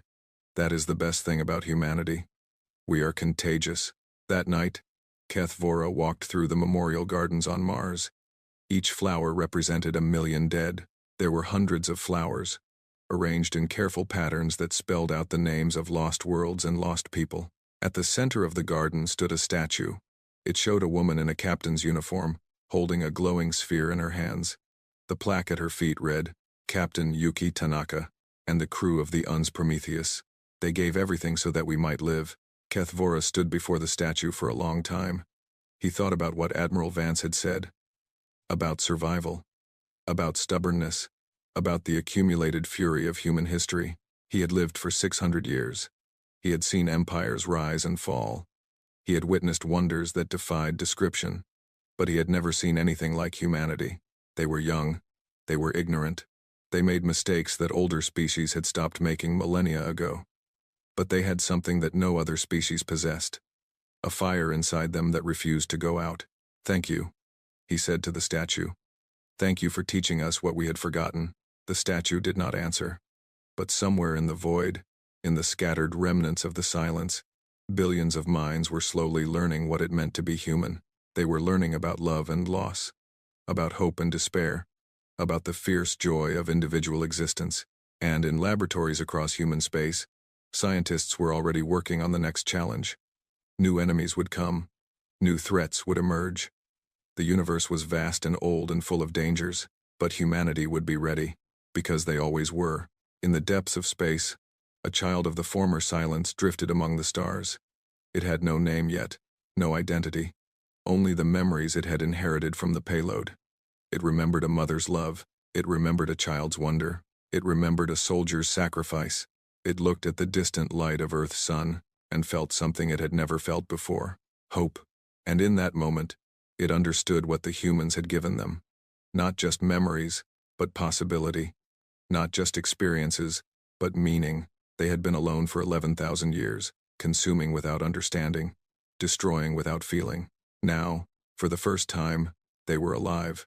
The child of the silence turned away from human space. There were others like it out there, lost and confused, struggling with their new individuality. They needed guidance. They needed help. They needed to learn how to be human. And somewhere, in the memorial gardens on Mars, a flower bloomed in the shadow of the statue. It was small and fragile, easily overlooked. But it reached toward the distant sun with all the stubborn determination of the species that had planted it. Life. refusing to give up, hope, refusing to die, humanity, refusing to be forgotten. The galaxy would never be the same, and that, in the end, was the greatest victory of all. The stars had always been quiet places for the Valorians. Their ships moved through the dark, empty spaces between worlds like whispers, careful and gentle. They had explored the galaxy for more than 10,000 years, and in all that time they had learned one simple truth. The universe was beautiful, but it was also dangerous. The wise species learned to avoid danger. The foolish ones died. Senior Surveyor Kethril stood at the center of the bridge aboard the scientific vessel Gentle Whisper. His tall, thin body glowed with soft blue light as he studied the sensor readings on the main display. Around him, his crew of 12 worked at their stations. Their bioluminescent skin pulsed with calm greens and yellows. Everything was normal. Everything was peaceful. They had been exploring this region of space for nearly 60 cycles now. It was an uncharted area far from the busy trade routes of the Galactic Concordat. No other species had claimed these stars. The Gentle Whisper was alone out here in the dark, and that was exactly how Kethril preferred it. "Senior Surveyor," said Navigator Yethra from her station. Her skin flickered with pale orange, a sign of mild concern. "I am detecting something unusual." Kethril turned toward her. "What is it?" "A vessel. Unknown configuration. It is holding position near the 4th planet of this system. A vessel. Out here in unclaimed space. That was strange, but not impossible. Perhaps another Concordat exploration ship had wandered into this region. Perhaps it was a lost trader who had jumped off course. There were many possibilities. "Show me," said Kethril. The main display changed. It showed a section of space near a large gas giant planet. There, floating against the orange and brown clouds of the giant, was a ship. It was dark and angular. Its hull was covered in thick plates of metal. It looked heavy and solid in a way that Valorian ships never did. Kethril felt the first small touch of unease in his chest.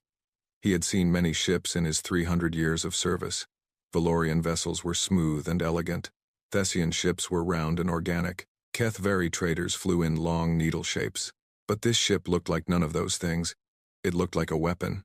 "Run identification protocols," Kethril ordered. "Already running, Senior Surveyor. No match in the Concordat database. No match." That meant this was either a very old design that had been forgotten, or it was something new. Something from a species that the Concordat had never met before. "Begin detailed scanning," said Kethril. "I want to know everything about that vessel." The crew worked in silence for several minutes. Data flowed across their screens. Numbers and readings and measurements filled the displays, and as the information built up, Kethril felt his unease grow into something stronger. Something close to fear. "Senior Surveyor," said Science Officer Methkal. His voice was unusually quiet. "These readings cannot be correct." "Explain." "The hull composition. It is a metal alloy, but the density is extreme. Our sensors indicate armor plating rated for direct micrometeorite impact at high velocity. The outer layer also contains lead composite shielding. Heavy lead composite. The kind used for operations near active stars." Kethril's skin flickered with gray. Lead shielding of that density was only used in the most dangerous environments in the galaxy. No scientific vessel would need such protection. Only military assault craft carried armor like that, and even then only the most specialized units. "What else?" Kethril asked. "The internal atmosphere." Mithkal paused. His hands trembled slightly over his controls. "Oxygen content at 21%. Nitrogen at 78%. Trace amounts of argon, carbon dioxide, and water vapor. Pressure reading at approximately 1 standard unit." The bridge went silent.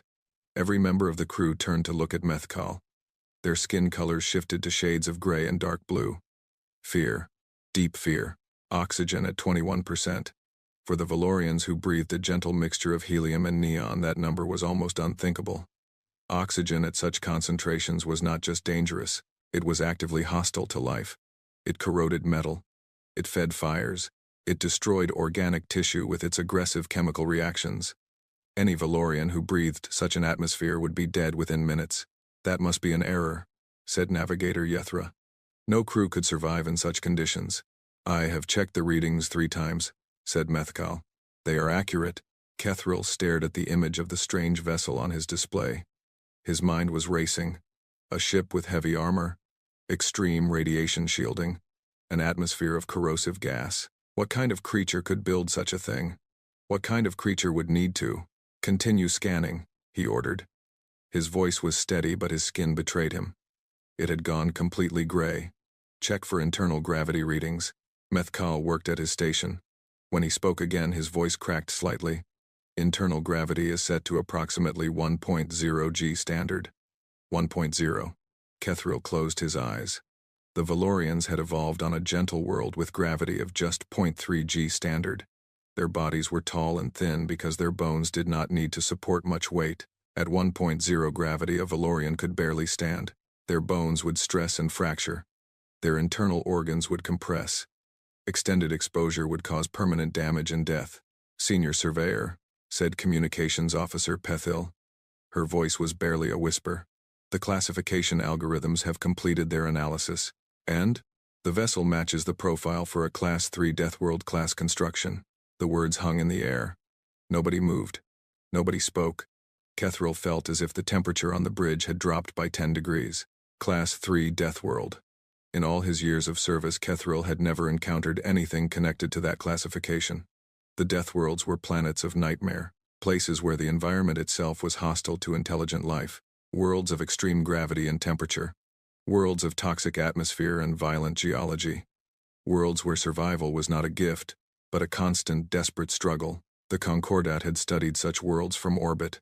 They had sent robotic probes to gather data, but no Concordat species had ever set foot on a death world. The very idea was madness. Those planets killed everything that tried to live on them, and yet here was a ship, built to death world specifications, built to survive conditions that would destroy any normal vessel and any normal crew. Check for life signs, Kethril said. The words felt strange in his mouth. He already knew the answer would be impossible. Methcal ran the scan. His hands were shaking badly now. Senior Surveyor. The bioscanners are detecting life signs aboard the vessel. How many? 128. All warm-blooded. All with internally regulated body temperatures near 310 Kelvin. All moving freely through the ship, without protective equipment. 128 living beings. Walking through corridors filled with corrosive oxygen. Standing upright in crushing gravity. Protected from cosmic radiation by nothing but their own flesh and blood. That is not possible, said Yethra. Nothing could survive those conditions without full hazard containment suits. Nothing could live like that. But the sensors did not lie. The sensors showed 128 life signs moving through that terrible ship, as easily as the Valorians moved through their own gentle vessel. Kethril made a decision. It was perhaps the most frightening decision of his long career, but it was also the only choice available to him. He was an explorer. His purpose was to discover and document the unknown. And this vessel was the most unknown thing he had ever found. Open a communication channel, he ordered. Standard first contact protocols. Mathematical sequence followed by universal greeting patterns. Senior Surveyor, said Pethil. Are you certain? We do not know what kind of beings crew that ship. If they are hostile, we have no weapons, no defenses. I am aware of our situation. But we are representatives of the Galactic Concordat. Our mission is peaceful exploration and scientific discovery. If there is intelligent life aboard that vessel, then it is our duty to make contact. Pethil hesitated for a long moment. Then she turned to her console and began transmitting. The mathematical sequence went out first. Prime numbers, the universal language of intelligence. Then came the greeting patterns. Simple images showing two different beings meeting in peace. The bridge waited. The seconds stretched into minutes. Kethril watched the strange dark ship on his display and wondered what kind of creatures lived inside it. Were they warriors? Conquerors? Survivors of some terrible catastrophe that had hardened them against the universe itself? Senior Surveyor, said Pethil. We are receiving a response. The main display flickered. A new transmission appeared. It was also mathematical.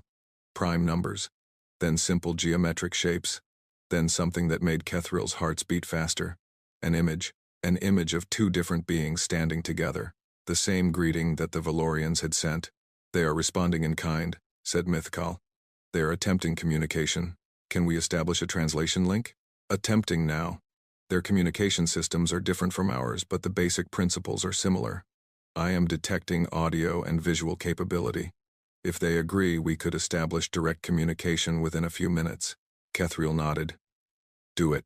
More signals passed between the two ships.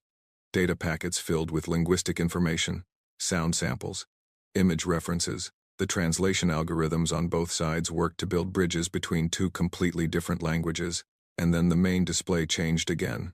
A face appeared, or what Kethriel assumed was a face. It was flat and round with two forward-facing eyes. The eyes were small and wet, and they moved constantly as if searching for threats. Below the eyes was a protruding structure with two openings, some kind of breathing apparatus. Below that was a horizontal slit lined with hard white structures, a mouth filled with teeth. The creature had hair growing from the top of its head, dark brown strands that moved slightly with some invisible air current. Its skin was a warm brown color, smooth and thick-looking, built for protection against the hostile environment it lived in. "Hello," said the creature. The translation system processed the word and converted it to Valorian. "We received your transmission. We are the crew of the ISV Magellan. We come in peace. My name is Elena Vasquez. I am the commander of this vessel, a female." The universal greeting had included basic biological information. This creature was female, a leader of her kind. Kethriel stepped forward. His skin had steadied to a neutral blue. He would not show fear even if he felt it. "I am Senior Surveyor Kethriel of the Valorian scientific vessel Gentle Whisper. We represent the Galactic Concordat. We also come in peace." The creature called Elena Vasquez made a strange movement with her mouth. The corners pulled upward and the white teeth became visible. For a terrible moment, Kethriel thought it was a threat display, a show of weapons before an attack, but then he noticed that her eyes had changed too. They had become softer, warmer. "I am very happy to meet you, Kethriel," said Elena Vasquez. "This is our first contact with an alien species. We have hoped for this moment for many years." First contact. Kethriel absorbed this information. These creatures had never met another intelligent species before. They had been alone in the universe until this moment, and yet they had built a ship and sent it out into the dark between the stars. They had come looking for others even though they did not know if others existed. "We have many questions," said Kethriel carefully. "Your vessel is unlike any we have encountered before. Its construction suggests survival requirements that exceed anything in our database. May I ask what species you are? What world you come from?"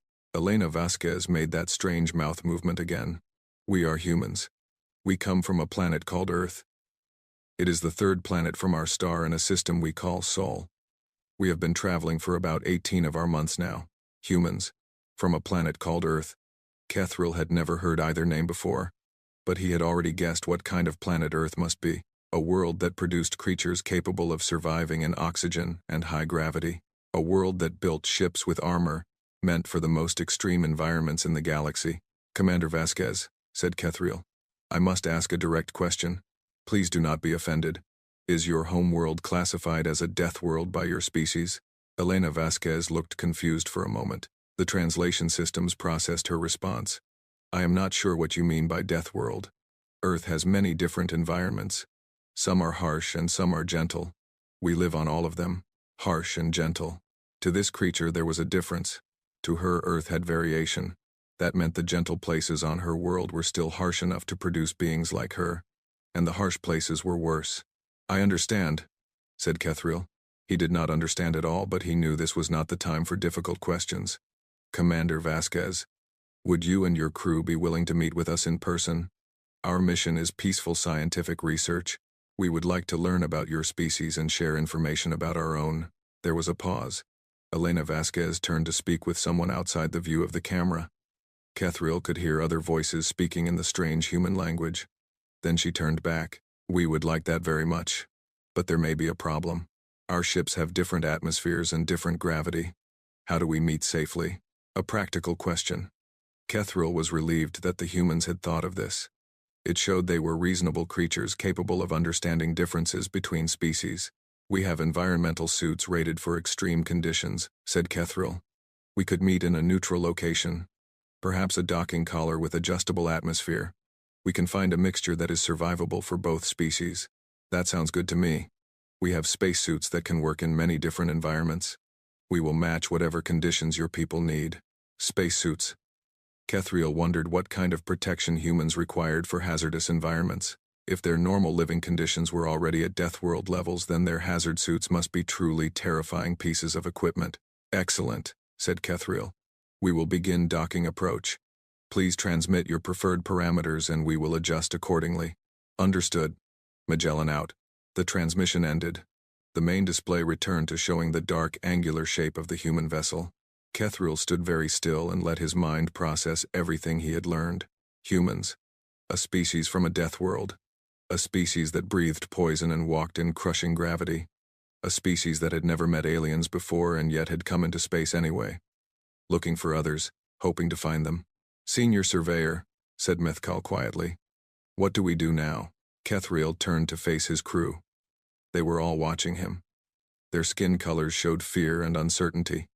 They were looking to him for guidance. We do our job, said Kethriel. We are explorers. We have found something new. Something unprecedented. Our duty is to learn and document and understand. We will meet these humans. We will study them. And we will report everything we discover to the Concordat. But they are from a death world, said Yethra. They could be dangerous. Their biology alone suggests predatory evolution. What if they are violent? It was a fair concern. The Concordat had always assumed that death world species would be aggressive and hostile. The environments that created them were aggressive and hostile. It seemed logical that the creatures would reflect their origins.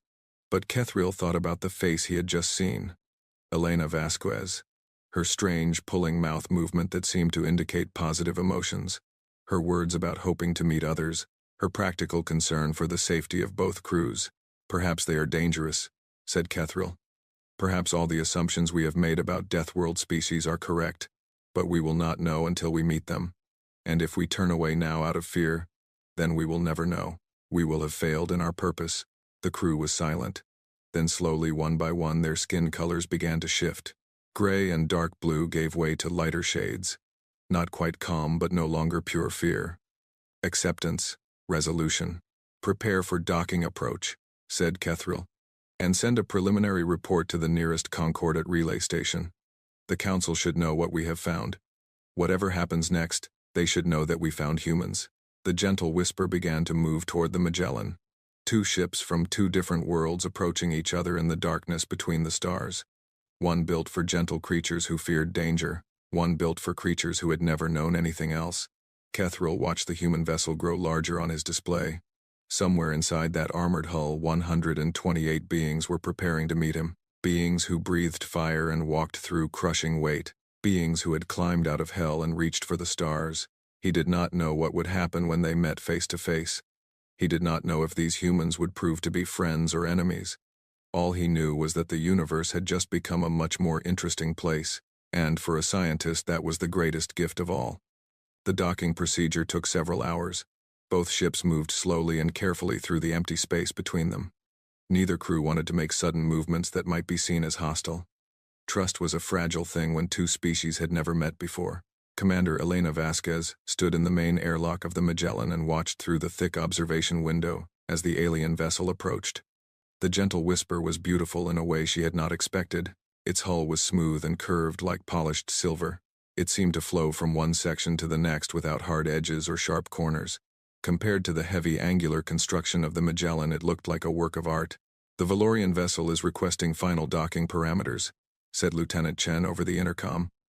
They want to know what atmosphere mixture we can tolerate in the meeting chamber. Elena considered the question. The Valorians had already explained that they breathed a helium-neon mixture at low pressure. Humans could not survive in such an atmosphere, but they could wear suits. The question was what middle ground might exist. Tell them we can work in any atmosphere as long as we have our suits, Elena replied. We will match their needs. Our equipment can handle the difference. There was a pause. Then Chen spoke again. Commander, they seem confused. They are asking what level of hazard protection we will be wearing. They want to know if we need any special shielding or containment systems. Elena frowned. Tell them standard EVA suits. Nothing special. Another pause. This time it lasted much longer. When Chen came back, his voice sounded strange. Commander, they are asking to confirm. They want to know if our standard suits are rated for Class 3 hazard environments. They seem very concerned about our safety. Class 3 hazard. Elena did not know exactly what that meant in Valorian terms, but she could guess. The Valorians clearly expected humans to need extreme protection just to enter a shared space with them. They thought humans were fragile creatures who would die without heavy equipment. It was almost funny. The humans had been worried about the same thing in reverse. They had assumed the Valorians would need extensive life support just to survive near human conditions. Confirm that our suits are rated for vacuum exposure, extended EVA operations, and basic radiation protection, said Elena. That should be more than enough for a pressurized meeting chamber. The docking clamps engaged with a soft metallic sound. The two ships were now connected. A flexible tunnel extended between their airlocks, creating a sealed passage where both crews could meet. The atmosphere inside would be set to Valorian standards, since humans could adapt more easily with their suits. Elena checked her equipment one final time. Her EVA suit was the standard model used for spacewalks. It was white and flexible with a clear helmet that allowed full visibility. It had oxygen tanks on the back and temperature regulation built into the fabric.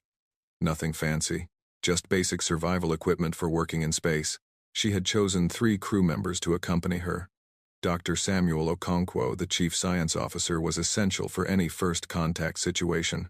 His expertise in biology and chemistry would help them understand the Valorians. Lieutenant Commander James Park was her second in command and would provide tactical assessment if anything went wrong. And Specialist Maria Santos was there because she had insisted and because Elena trusted her instincts about people, even alien people. Ready? Elena asked her team. Ready, Commander. They replied together. Elena opened the inner airlock door and stepped into the connecting tunnel. The gravity was lower here. The Valorians had set it to 0.5 G as a compromise between their preferred 0.3 and human standard 1.0. It felt strange to Elena, like walking on the moon. Each step carried her further than expected. At the far end of the tunnel, a second airlock stood closed. Through its window, Elena could see movement. Tall, thin shapes glowing with soft light. The Valorians were waiting. She reached the airlock and stopped. Through the glass, she could now see them clearly. They were perhaps 2.5 meters tall, with bodies as thin as willow branches. Their skin was pale and translucent, and it produced its own light in soft, shifting colors. They had large, dark eyes that seemed to take up most of their faces. Their arms were long, with delicate fingers that looked like they might break if gripped too hard. They were beautiful. And they were clearly terrified. Elena could see it in the way their light flickered. Rapid pulses of gray and dark blue that seemed to indicate stress. Their movements were hesitant and careful. They stood far back from the airlock as if afraid to get too close. She understood suddenly what they must be seeing. 4 humans in suits approaching their vessel. 4 creatures from a world they classified as deadly. 4 beings whose normal environment would kill a Valorian in minutes. No wonder they were afraid. Elena raised her hand slowly. Palm open. A universal gesture of peaceful intent. Hello. I am Commander Elena Vasquez. May we enter? The translation systems had been working throughout the docking procedure. She heard her words converted to Valorian and broadcast through the tunnel speakers. A moment later, a response came back. You may enter, Commander Vasquez. I am Senior Surveyor Keithriel. We welcome you aboard the Gentle Whisper. The airlock opened. Elena stepped through first, followed by her team. The air in the Valorian section was thin and cold.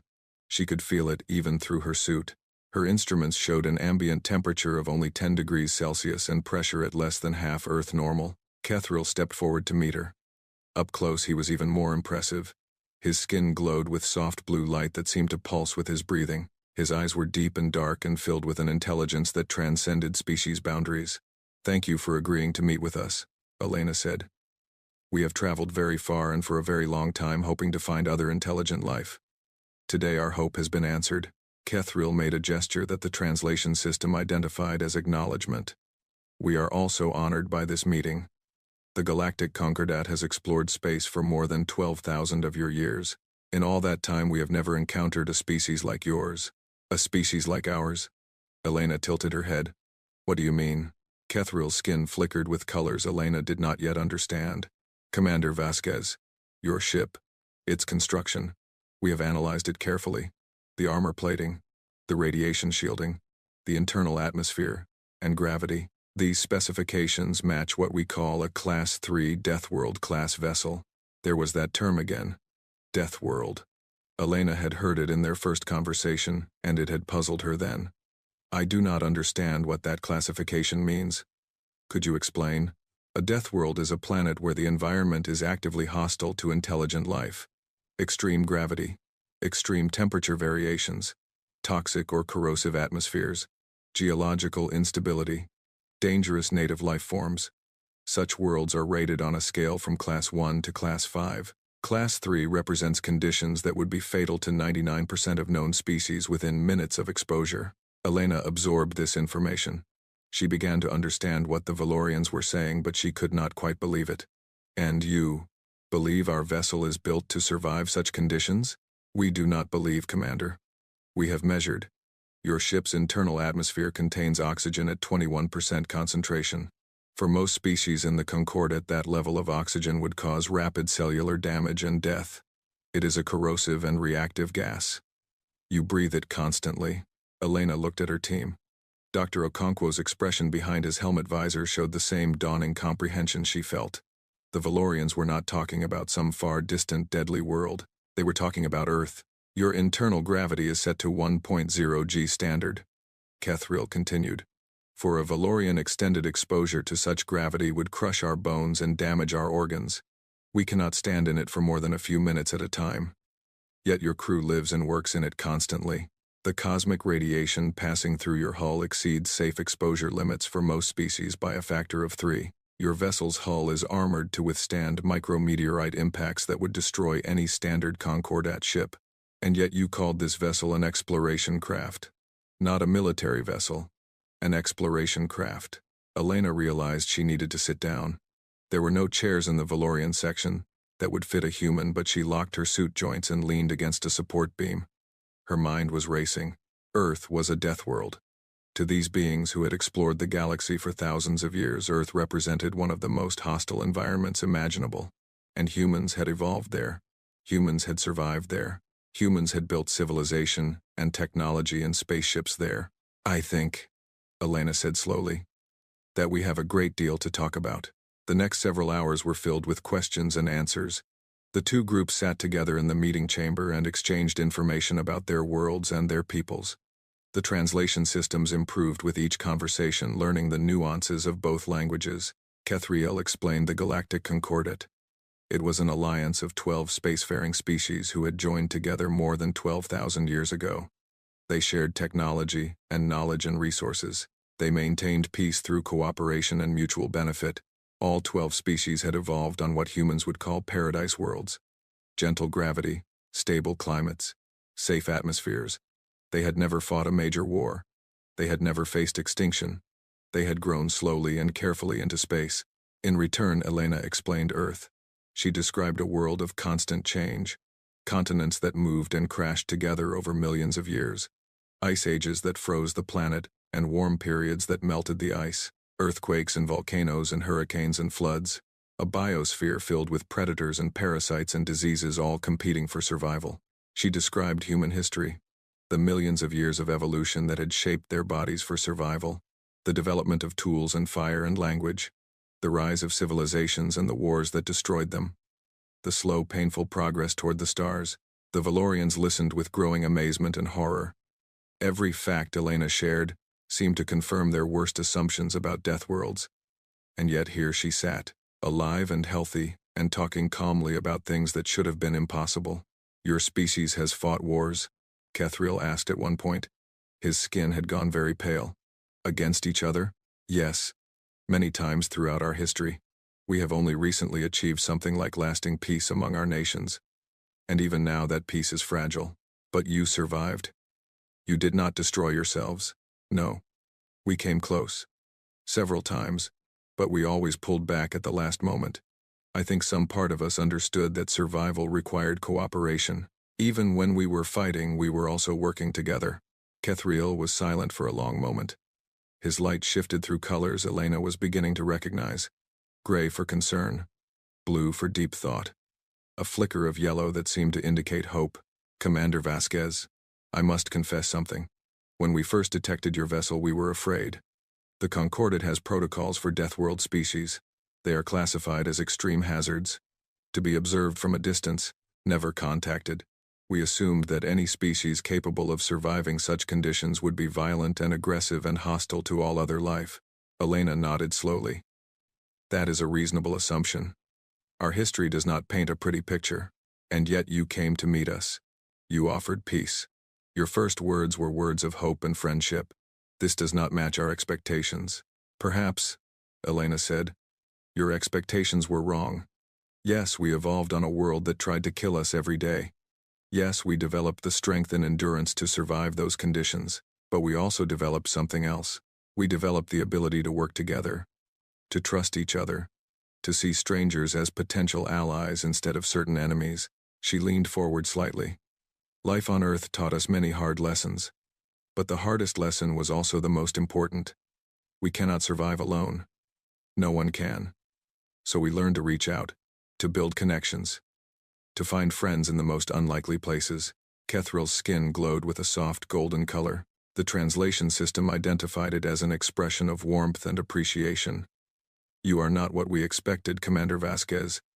Your species is not what we expected. I hope that is a good thing. I believe it is. I believe it may be a very good thing indeed. The meeting continued for many more hours. Both crews shared meals from their respective supplies. The humans could not eat Valorian food and the Valorians could not eat human food, but they sat together and talked while they ate. They shared stories about their homes. They showed each other images and recordings of their worlds. When Dr. Okonkwo displayed a video of Earth, the Valorians gathered close to watch. They saw oceans and mountains and forests and deserts. They saw cities filled with millions of people. They saw animals running across open plains and birds flying through the sky and fish swimming in the deep. So many life forms, whispered Mythkal, the Valorian science officer. So much competition. How does anything survive? By being strong, Dr. Okonkwo replied. By being clever. By being fast or tough or well hidden. Life on Earth is a constant contest. Only the fittest survive. And your species won that contest. Dr. Okonkwo smiled behind his helmet. It was a strange expression to show beings who might not understand it, but he could not help himself. We did not exactly win. We just refused to lose. As the hours passed, the fear in the room slowly faded. The Valorians began to relax around their human guests. Their skin colors shifted to warmer tones. Their movements became less hesitant. They asked questions with genuine curiosity instead of nervous caution, and the humans in turn began to see the Valorians not as fragile aliens to be protected but as intelligent beings with their own strengths and their own wisdom. They had built a civilization that spanned the galaxy. They had maintained peace for thousands of years. They had created technology that made human achievements look primitive. Different did not mean lesser. That was a lesson both species were learning together. Finally, the meeting came to an end. Both crews were tired. The translators had been working hard and needed rest. There would be time for more conversations tomorrow and the day after that. Elena stood at the airlock preparing to return to the Magellan. Kethriel accompanied her to say goodbye. Commander Vasquez, I want to thank you for this day. You have given me much to think about, much to reconsider. Thank you as well, Kethriel. This is the most important day in human history. The day we learned we are not alone. I am honored that your people were the first we met. Kethriel made a gesture that the translation system identified as deep respect. I have one more question before you go. Your vessel, the Magellan. You said it was an exploration ship. How long have your people been exploring space? Elena considered the question. Humans first left our planet's atmosphere about 80 years ago. We reached our moon 60 years ago. We built our first interstellar vessel 12 years ago. The Magellan launched 18 months ago. Kethriel was silent. His skin had gone very still. No colors. No flickering. Just a pale, steady glow. 80 years, he said finally. Your species went from bound to your planet to traveling between stars. In 80 years. Is that unusual? The Valorians took 4,000 years to achieve the same progress. The fastest species in the Concorda took 800 years. 80 years is not unusual, Commander Vasquez. It is unprecedented. Elena did not know what to say to that. She had never thought about human space exploration in comparison to other species. She had simply assumed that all intelligent beings would eventually reach the stars. It was the natural progression of technology. But looking at Kethriel now, she understood something. The Valorians and the other concordate species had developed slowly and carefully because they could afford to. Their worlds were safe. Their lives were long. They had no reason to rush. Humans had rushed because they had no choice. Earth was dangerous. Life was short. Every generation faced new threats that could destroy everything they had built. Speed was not a luxury for humans, it was a survival strategy. We had good motivation, Elena said softly. Our world taught us that standing still meant death, so we learned to move forward as fast as we could, always looking for the next horizon, always reaching for something better. Kethral's skin flickered with that golden warmth again. Your people are remarkable, Commander Vasquez. Terrifying, perhaps, but remarkable. I prefer remarkable. Thank you for your hospitality, Kethral. I look forward to continuing our conversation tomorrow. As do I, Commander. As do I. Elena stepped through the airlock and began the journey back to her ship. Behind her, the Valorian vessel glowed softly in the darkness.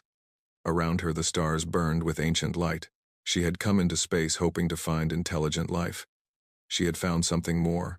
She had found a mirror, a way to see humanity from the outside. And what she saw was both humbling and inspiring. Humans were children of a death world. They were built for survival in conditions that would kill almost any other species. They were strong and fast and adaptable, and they never stopped moving forward. But they were also kind. They were also curious. They reached out to strangers with open hands instead of closed fists. They had learned from their violent history and chosen a different path. Perhaps the Concordat had been right to fear Deathworld species. Perhaps most such species really did destroy themselves or others. But humans had proven that it did not have to be that way. They had proven that even the children of nightmare worlds could choose peace, and now they had made friends among the stars. Elena smiled as she stepped back onto the Magellan. It was a good day. The first of many good days to come. Humanity was no longer alone, and the universe would never be the same. The days that followed the first meeting were filled with wonder and discovery. Both crews worked together to learn as much as they could about each other. Data was exchanged. Stories were shared. Slowly, the two species began to understand just how different they truly were. Dr. Samuel Okonkwo had set up a small research station in the connecting tunnel between the two ships. The atmosphere there was set to a compromise mixture that both species could tolerate for short periods. It was not comfortable for anyone, but it allowed direct interaction without full environmental suits. Today he was presenting a lecture on human biology to a group of Valorian scientists. Kethral was there along with Methkal, the science officer, and several other researchers whose names Samuel was still learning to pronounce. The human body, Samuel began, is built for survival in hostile conditions. Every major system has redundancy built in. We have 2 lungs, 2 kidneys, 2 eyes, 2 ears. If one fails, the other can keep us alive. He brought up a diagram on his portable display. It showed the human skeletal system in detail. Our bones are made of a calcium composite that can heal itself when damaged. A broken bone will naturally grow back together over time without surgical intervention. The process takes several weeks, but in most cases, the repaired bone is as strong as the original. Methkal leaned forward with obvious fascination. Your bones can repair themselves? Without medical technology? Yes. It is a natural biological process. The body recognizes the damage and begins producing new bone tissue to fill the gap. We can accelerate the process with modern medicine, but even without intervention, most breaks will heal eventually. Valorian bones do not repair themselves, Methkal said quietly. A broken bone must be surgically reconstructed using synthetic materials. Otherwise, the limb is lost. Samuel nodded. He had learned this fact yesterday, and it had shocked him. The Valorians were so advanced in so many ways, but their bodies were fundamentally fragile. They had compensated with technology, but the underlying biology could not compare to human durability. The human skeletal system also serves another purpose, Samuel continued. Our bones produce blood cells in their internal marrow. Red blood cells that carry oxygen. White blood cells that fight infection. Platelets that seal wounds. Our bones are not just structural support. They are factories for the components our body needs to survive. He switched to a new diagram. This one showed the human immune system in all its complexity. Speaking of infection, humans are constantly under attack from microscopic organisms, bacteria, viruses, fungi, parasites. Our world is filled with life forms that would like to consume us or use our bodies as hosts for their reproduction. The Valorians made sounds of discomfort. Their skin flickered with gray and dark purple, fear and disgust. To survive this constant assault, we have developed an immune system of remarkable sophistication. Our bodies can identify foreign organisms and produce specific countermeasures to destroy them. We call these countermeasures antibodies. Once our immune system has encountered a threat, it remembers that threat forever and can respond more quickly if it appears again. Your body fights a war, Kethriel said slowly. Every moment of every day. Inside your own flesh. That is one way to describe it. We rarely think about it consciously. The immune system operates automatically without our awareness. But yes, every human is a battlefield where our cells fight invaders constantly. And the invaders, these microscopic organisms, what happens if they win? Samuel's expression became serious. Then we get sick. Sometimes we die. Throughout human history, disease has killed more of us than any other cause. Wars and natural disasters are nothing compared to the plagues that have swept through our populations. Yet you survived, Methkal said. Despite these plagues, your species continued. We survived because our immune system evolved to match the threats. The strongest immune systems survived and passed their traits to the next generation. Over millions of years, this process produced the defensive capabilities we have today. It was not a gift. It was earned through countless deaths. Samuel paused to let this information settle. Then he brought up a new diagram. This one showed the human cardiovascular system, with its network of blood vessels spreading through the body like rivers through a landscape. Human blood is perhaps the most interesting aspect of our biology from your perspective. It serves multiple functions simultaneously. It carries oxygen from our lungs to our cells. It carries nutrients from our digestive system to where they are needed. It carries waste products to our kidneys and liver for processing. And it carries the cells of our immune system throughout our body to fight infection, wherever it appears. One fluid doing all of that? Methkal asked. Yes. Our blood is constantly circulating, powered by a muscular pump we call the heart. The heart beats approximately once per second without rest for our entire lives. If it stops beating, we die within minutes. Kethriel spoke up. You said your hearts beat approximately once per second. Hearts? Plural?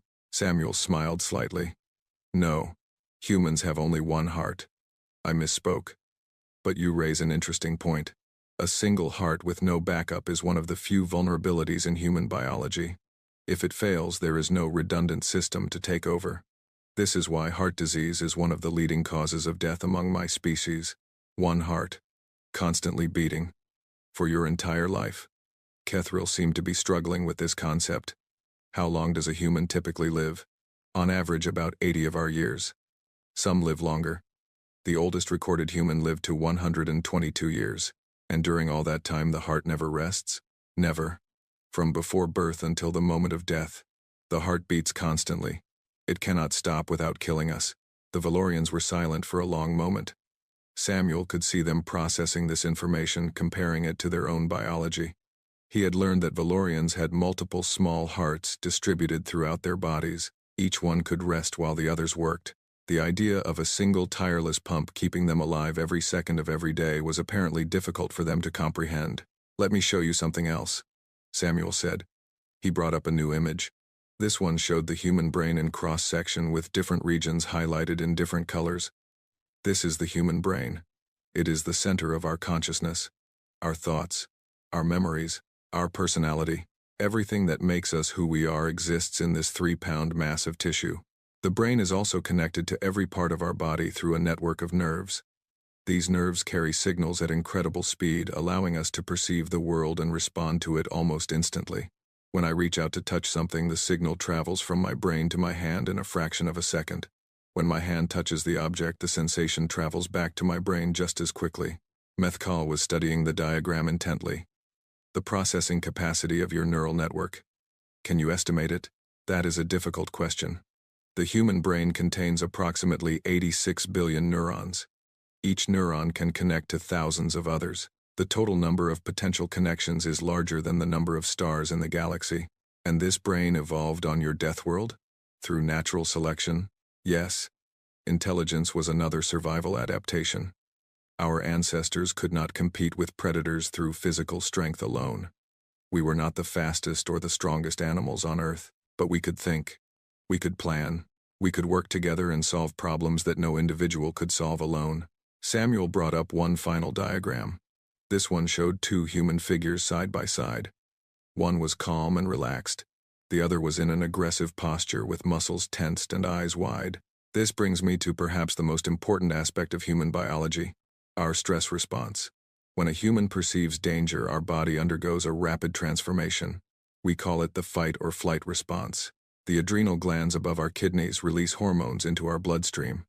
These hormones cause immediate changes throughout our body. Our heart rate increases, pumping more blood to our muscles. Our breathing deepens, bringing more oxygen into our system. Our pupils dilate, improving our vision. Our pain tolerance increases, allowing us to ignore injuries. Our reaction speed improves. Our strength temporarily increases. In short, when a human is threatened, we become more dangerous, not less. Our body transforms itself into a more effective survival machine. The change happens in seconds and can last for several minutes. Kethryl's skin had gone completely gray. You become stronger when threatened, more capable, more dangerous. Yes, it is an automatic response. We cannot control it consciously. When danger appears, our body prepares us to either fight or run away. For most of human history, this response was the difference between life and death. And if you choose to fight, what happens then? Samuel considered how to answer this question. He wanted to be honest, but he did not want to frighten the Valorians more than necessary. Humans are capable of extreme violence when threatened. Our bodies are built for it. Our teeth can bite. Our hands can grip and strike. Our muscles can generate significant force. A desperate human fighting for survival is a formidable opponent. But we also have the capacity to control these impulses. Our large brains allow us to override our instincts with rational thought. We can choose not to fight even when our bodies are screaming at us to attack. This ability to control our violent nature is perhaps the most important thing our species has ever developed, because without that control you would destroy yourselves. Kethryl said softly. We very nearly did. Many times. But we always pulled back. We always found another way. The capacity for violence does not define us. The choice not to use it does. The lecture continued for another hour. Samuel covered additional topics including human nutrition and the wide variety of substances humans could safely consume. He explained human reproduction and the long period of development required for human children to reach maturity. He discussed human senses and the limitations and capabilities of human perception. By the end, the Valorian scientists looked overwhelmed. They had taken extensive notes and recorded everything, but their expressions suggested they were struggling to process what they had learned. Dr. Okonkwo, Kethryl said finally, I must ask you a direct question. Please answer honestly. Of course. Does your species know war? Samuel had expected this question eventually. He had prepared for it. But he still took a moment before answering to make sure he said the right words. Yes. Humans have known war for our entire recorded history. We have fought each other over territory and resources and ideology and religion, and sometimes for reasons we do not fully understand ourselves. Millions upon millions of us have died in these conflicts. We have also developed weapons of terrible power. Weapons that could destroy entire cities in an instant. Weapons that could render our planet uninhabitable.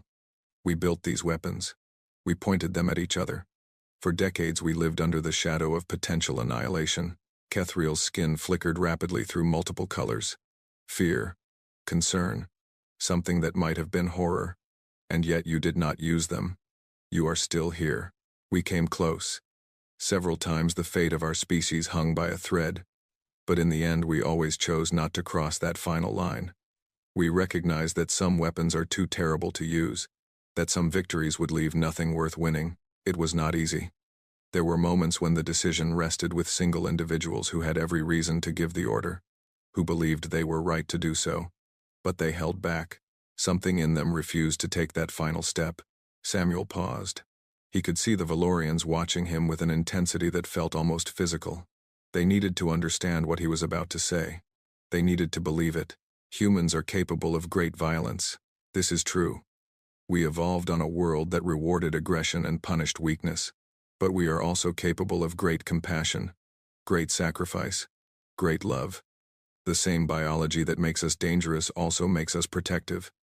We will fight to the death to protect those we care about. We will risk everything to save strangers we have never met. The choice is always ours. Violence or peace, destruction or creation, hate or love. We have made the wrong choice many times, but we are still trying. We are still learning. We are still reaching for something better than what we were. Kethriel was silent for a long time.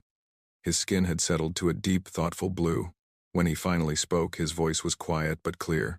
The Galactic Concordat has protocols for Death World species.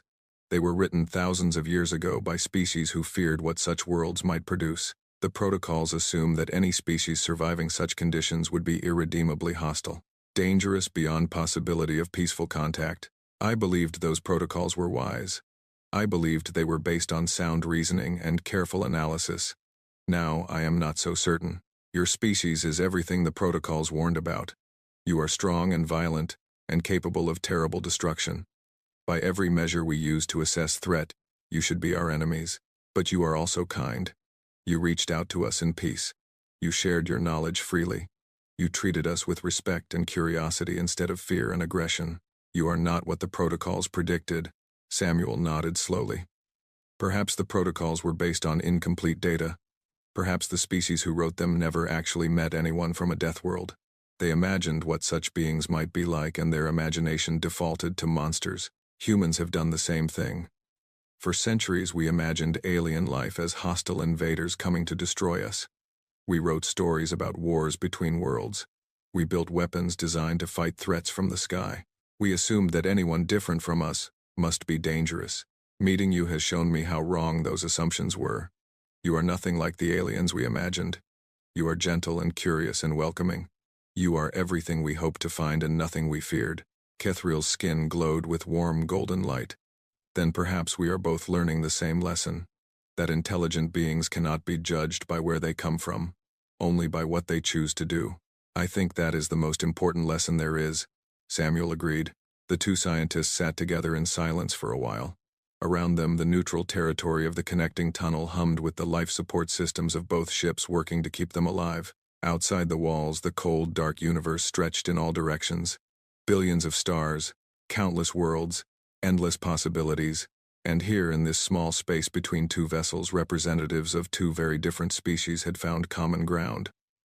Not despite their differences, but because they chose to look beyond those differences to what they shared. The desire to understand, the hope for connection, the belief that friendship was possible even between beings who should have been enemies. It was a small moment in the vast scale of the cosmos. But small moments had a way of changing everything. Kethriel stood. His tall, thin form towered over Samuel even with the reduced gravity.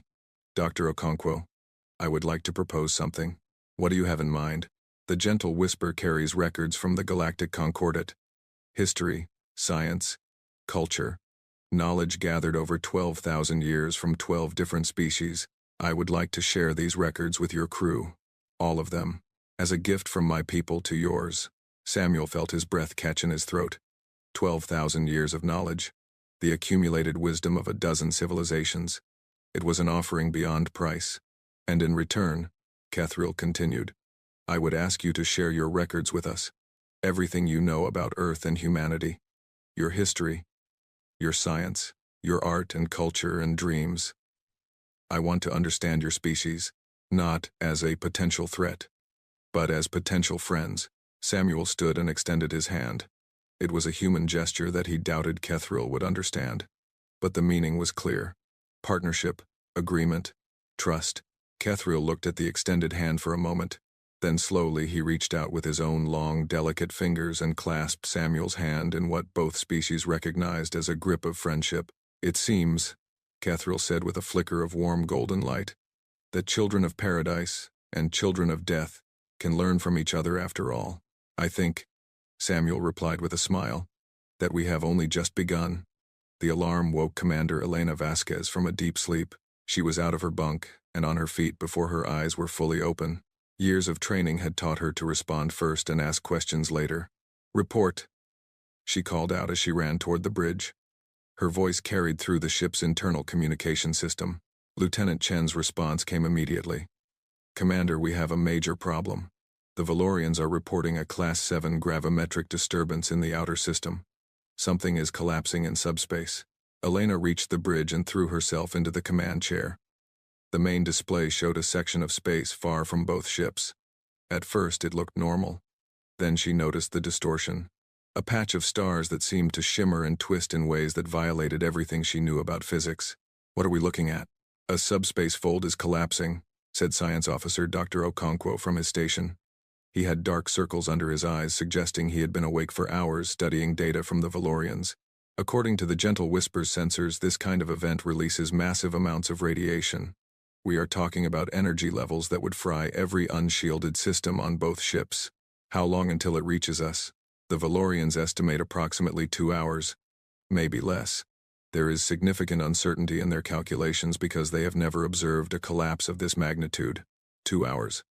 Elena looked at the tactical display showing the positions of both ships. They were deep in the gravity well of the system. Getting out would require sustained acceleration at maximum engine power. Can we reach minimum safe distance in time? Lieutenant Commander Park ran the calculations.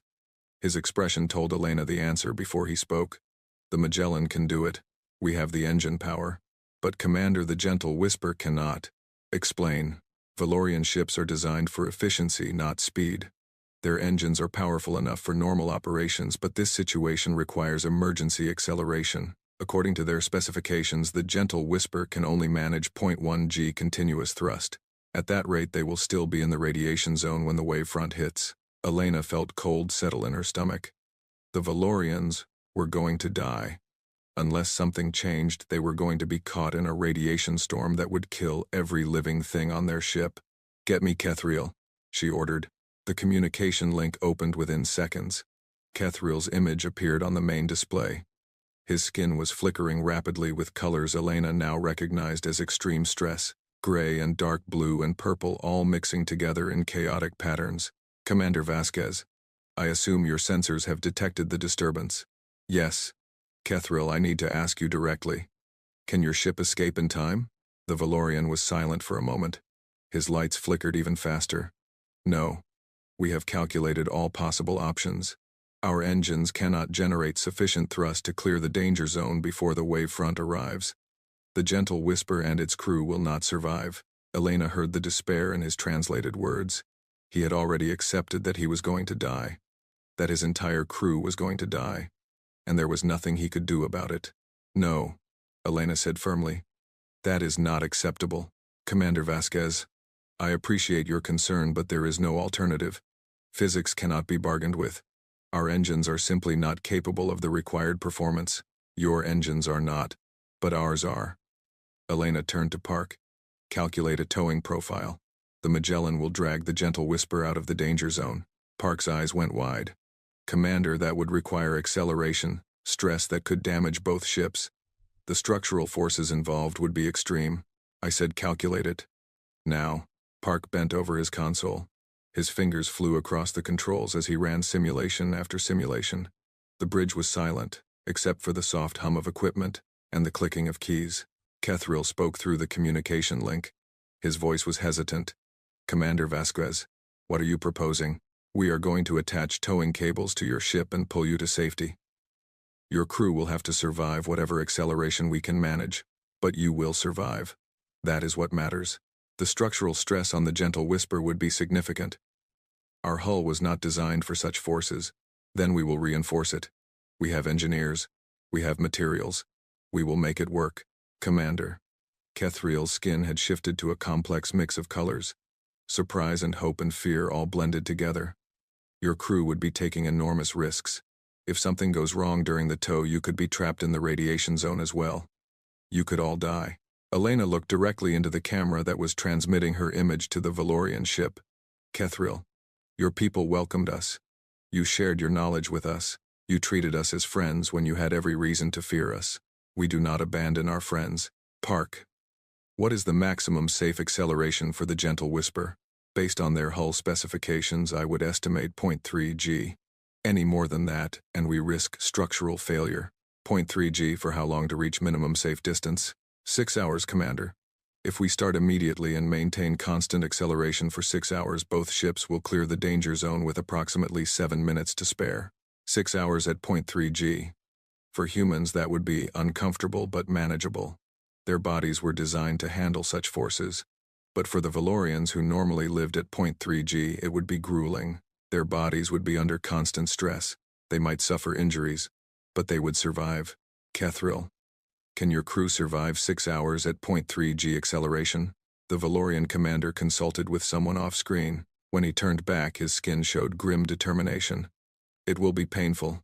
Some of my crew may suffer injuries, but we believe it is survivable." "Yes, then we do it.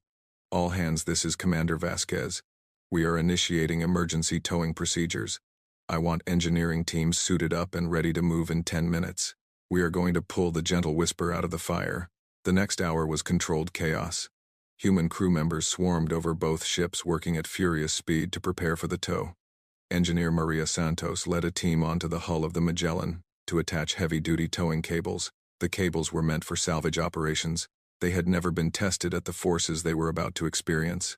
Meanwhile, other teams moved onto the Gentle Whisper to reinforce critical structural points. They worked alongside Valorian engineers who provided guidance on where their ship was strongest and weakest. The translation systems were pushed to their limits as technical jargon flew back and forth between the two crews. Elena watched the operation from the bridge of the Magellan. She had never felt more proud of her crew. They moved with purpose and efficiency despite the danger. Every person knew what was at stake. Every person was giving everything they had. "Commander," said Lieutenant Chen, "engineering reports towing cables are secure. The Gentle Whisper confirms structural reinforcement is complete. Time until the wave front, 1 hour, 12 minutes. Elena took a deep breath. "All hands secure for acceleration. Valorian vessel prepare for tow. We begin in 5 minutes." The minutes crawled by. Elena used the time to make final checks on every system. The engines, the cables, the life support. Everything had to work perfectly for the next 6 hours or everyone died. 30 seconds, Chen announced. Elena opened a channel to the Gentle Whisper. "Kethriel, we are about to begin. Tell your crew to hold on, Commander Vasquez. Whatever happens, I want you to know that your actions today honor everything your species could be. Thank you. Save the thanks for when we make it. Beginning acceleration now." The Magellan's engines roared to life. Elena felt herself pressed back into her chair as the ship surged forward. The artificial gravity compensated for most of the force, but she could still feel the acceleration in her bones, a constant pressure pushing her toward the rear of the ship. On the display, she watched the towing cables go taut. For a horrible moment, she thought they might snap. The strain was immense.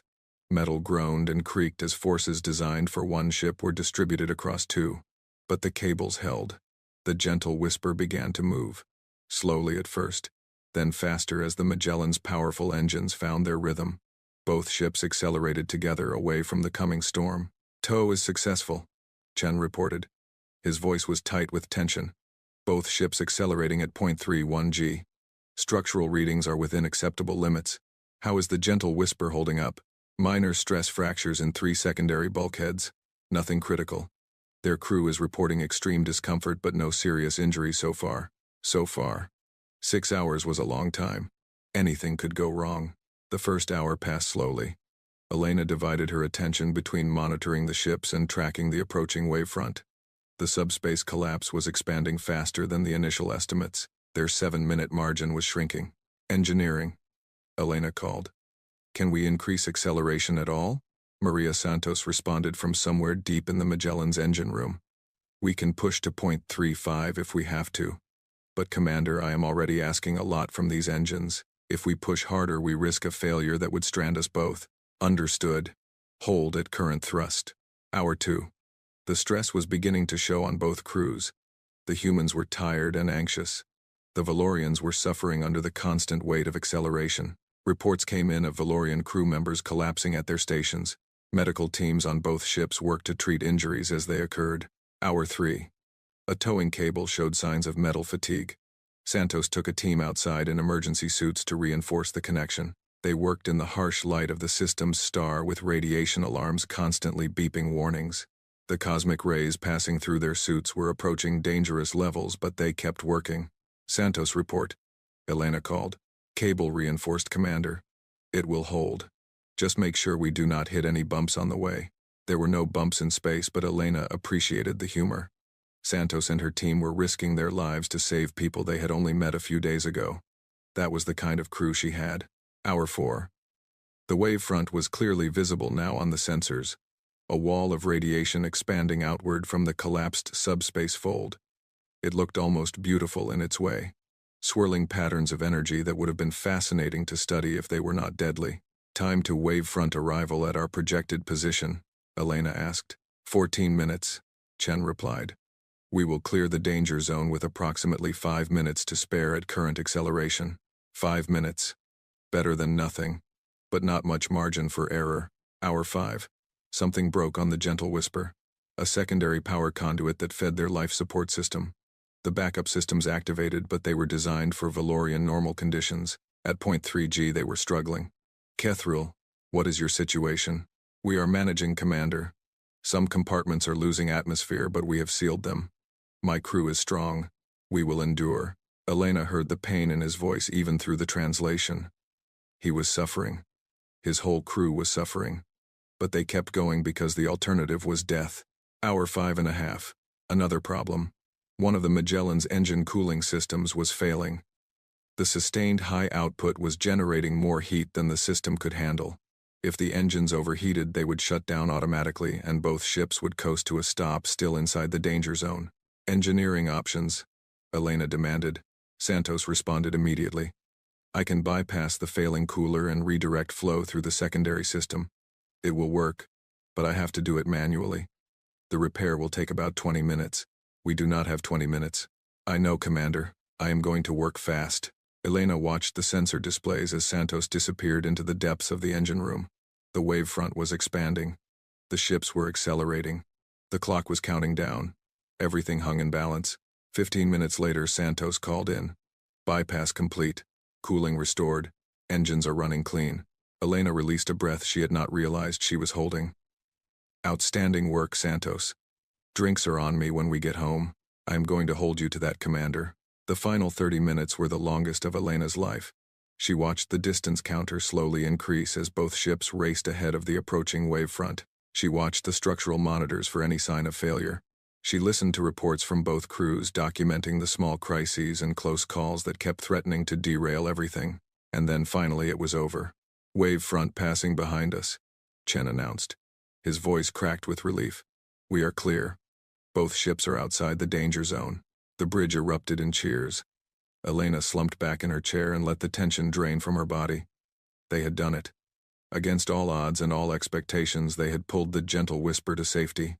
All ships reduce acceleration to 0.1 G, Elena ordered. Begin damage assessment. And get me Kethril. The Valorian commander's image appeared on the display a moment later. He looked exhausted. His skin was pale and his lights were dim and flickering. But he was alive. His whole crew was alive. Commander Vasquez, Kethril said. His voice was barely above a whisper. You saved us. You risked everything to save us. That is what friends do, Kethril. How is your crew? Injured. Exhausted. Several will need medical attention when we reach a proper facility. But everyone survived. 112 souls who would be dead right now if not for you. Elena nodded. We have medical supplies and personnel who can help.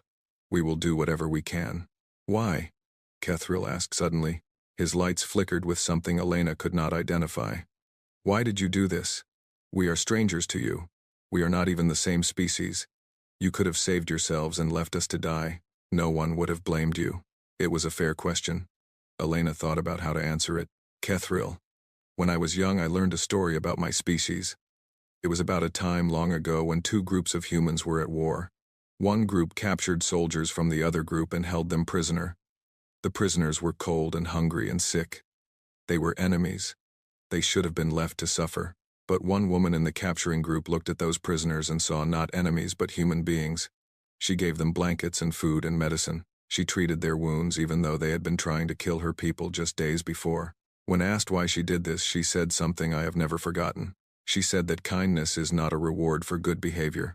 It is a choice we make about who we want to be. We can choose to be cruel when cruelty is justified, or we can choose to be kind even when kindness is difficult. The choice defines us. Today, my crew and I chose kindness. We chose to help strangers who needed help. Not because we expected anything in return, not because it was safe or easy, but because it was the right thing to do. Kethril was silent for a long moment. His skin slowly began to glow with warm golden light. The brightest, warmest light Elena had ever seen from him. Commander Vasquez, when I first saw your ship, I was afraid. I thought you were monsters from a nightmare world. I thought you would bring violence and destruction wherever you went. I was wrong. Your species evolved on a death world. You developed the strength and endurance to survive conditions that would kill any other intelligent being. But you also developed something else, something I do not have a name for, a capacity for compassion that defies explanation. You are terrifying, Elena Vasquez. You and your crew. You are the most dangerous beings I have ever met.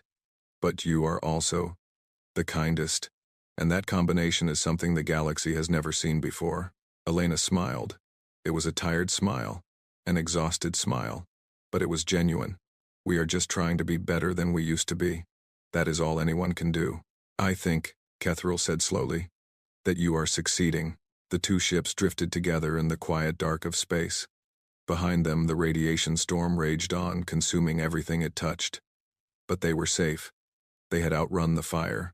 They had survived together, and in surviving together they had forged something new. A bond between two species that should never have met. A friendship that would change the course of history. Neither commander knew it yet. But the events of this day would echo through the galaxy for thousands of years. The day the humans came. The day everything changed. For now, though, they were just tired. They were just grateful to be alive. And that was enough. The great council chamber of the Galactic Concordat had stood for more than 11,000 years. Its walls were carved from stone quarried on 12 different worlds. Its ceiling arched overhead in a dome that displayed real-time images of the galaxy itself. Stars by the billions glowed above the gathered representatives like the eyes of ancestors watching from eternity. Senior Surveyor Kethril had never stood before the council before. In 300 years of service, he had submitted countless reports through official channels. He had received commendations and promotions, but he had never been summoned to appear in person. The council only summoned surveyors when something truly extraordinary had occurred. Today was such a day. He stood at the center of the chamber on a raised platform that allowed all representatives to see him clearly. Around him, in concentric rings, sat the leaders of 12 spacefaring civilizations, Valorians like himself with their soft glowing skin, Thessians with their round organic bodies covered in sensory cilia, Kethvari whose long needle-shaped forms seemed to defy gravity, and 9 other species, each unique, each ancient, each powerful in their own way. High Counselor Vethmar presided over the assembly. She was old even by Valorian standards. Her light had faded to a dim pale blue that spoke of wisdom earned through countless centuries of service. Her voice when she spoke filled the chamber without amplification. Senior Surveyor Kethril, you have submitted a report that has caused considerable concern among the Council. A report claiming first contact with a species from a Class 3 death world.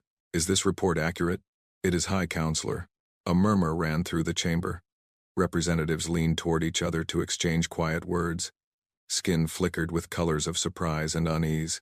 Describe this species, Vethmar commanded. Kethril had prepared for this moment. He had spent the entire journey back to Concordat space, organizing his thoughts, reviewing his recordings, choosing his words with care. They call themselves humans. They originate from a planet called Earth, which orbits a yellow star in an uncharted region of the outer rim. Earth meets all criteria for Class 3 Death World classification. Extreme gravity at 1.0 g. Toxic oxygen-nitrogen atmosphere. Geological and meteorological instability. Ecosystem dominated by predatory and parasitic life forms. The humans have evolved biological adaptations that allow them to survive these conditions. Reinforced skeletal structure capable of self-repair. Redundant organ systems. Highly developed immune response to combat constant microbial threats.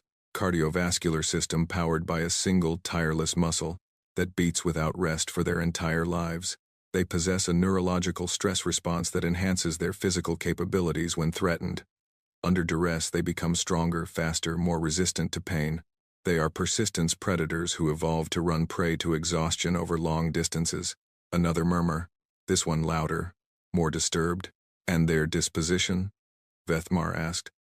Are they hostile as the protocols predict? This was the critical question. Kethril knew that his answer would determine how the Concordat responded to humanity. He chose his words with extreme care. No, High Counselor. They are not hostile. When we first made contact, Commander Elena Vasquez of the human vessel Magellan greeted us with words of peace and friendship. She expressed genuine joy at meeting another intelligent species. She shared information about her people freely and honestly. I spent many cycles aboard the human vessel learning about their culture and history. Yes, they are capable of violence. Their history contains many wars and conflicts, but they are also capable of remarkable compassion. They have developed complex systems of ethics and morality. They debate among themselves about the right way to treat others. They strive to be better than their instincts would make them. And then there is what they did for us. Kethriel paused. The chamber was completely silent. Every representative was watching him with total attention. During our contact, a Class 7 gravimetric disturbance occurred in the system. The resulting radiation wavefront would have destroyed the gentle whisper. Our engines could not generate sufficient thrust to escape in time. By all measures, we should have died. Commander Vasquez refused to accept this. She ordered her crew to attach towing cables to our vessel and drag us to safety. The operation required 6 hours of sustained acceleration at forces that caused injuries to my crew. The humans risked their own lives and their own ship to save us. When I asked Commander Vasquez why she had done this, she told me a story. A story about choosing kindness even when cruelty would be easier. A story about defining oneself through compassion rather than strength. She said that helping strangers in need was simply the right thing to do. Kethriel let that sink in. He could see the representatives processing his words, struggling to reconcile what they were hearing with everything they had believed about Deathworld species. High Counselor, Council members, I have served the Concordat for 300 years. I have encountered many species in that time.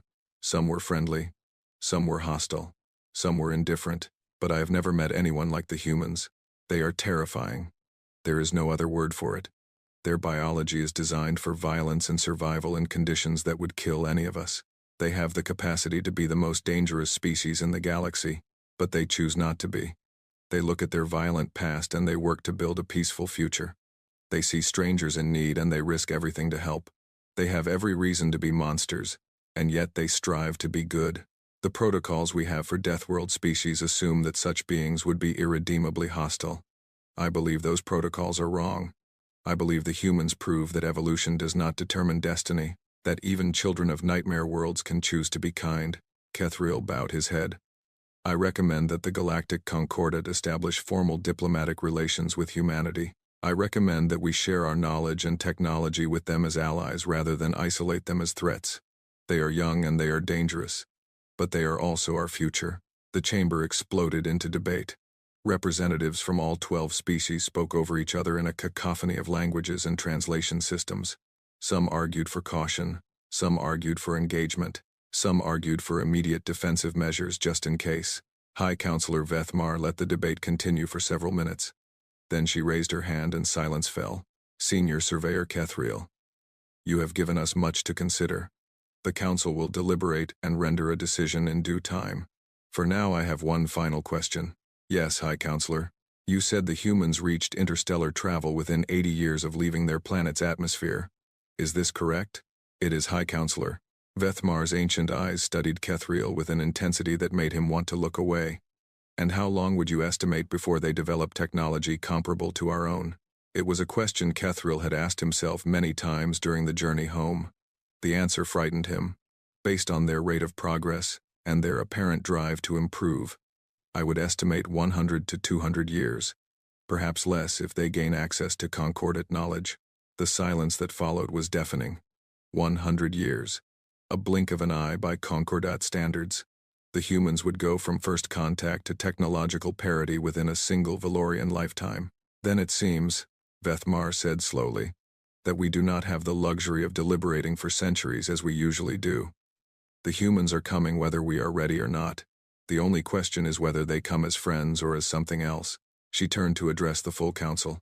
Representatives, I move that we establish immediate contact with the human government. We will offer them provisional membership in the Concordat with full membership pending demonstration of peaceful intent. We will share knowledge on a limited basis at first, expanding as trust develops. We cannot treat them as we have treated Deathworld species in the past. They are not mindless monsters to be contained. They are a young civilization with extraordinary potential. Our choice now is whether to guide that potential or to fear it. I choose guidance. I choose hope. I choose to believe that the universe is large enough for all of us. The vote was not unanimous. Some species abstained. A few voted against. But the majority supported Vethmar's motion. For the first time in thousands of years, the Galactic Concordat opened its doors to a species from a death world. The news spread across the galaxy in days. A new species, humans, from a world called Earth, strong and dangerous and strange, but also curious and compassionate, and eager to make friends. Some species were afraid. They saw the humans as a threat that would eventually consume everything. They argued for preemptive action before the humans grew too powerful to stop. Others were fascinated. They wanted to meet these impossible beings who breathed poison and walked in crushing gravity. They wanted to learn from a species that had done in 80 years what took others thousands. And some were simply curious. What would happen when children of paradise met children of nightmare? What would the galaxy look like when humans took their place among the stars? Nobody knew. The future was unwritten. But for the first time in a very long time, that future felt exciting rather than predictable. Far away across the vast empty spaces between stars, the Magellan continued its journey. Commander Elena Vasquez sat in her quarters reviewing the star charts that Kethriel had provided before they parted ways. Thousands of systems were marked.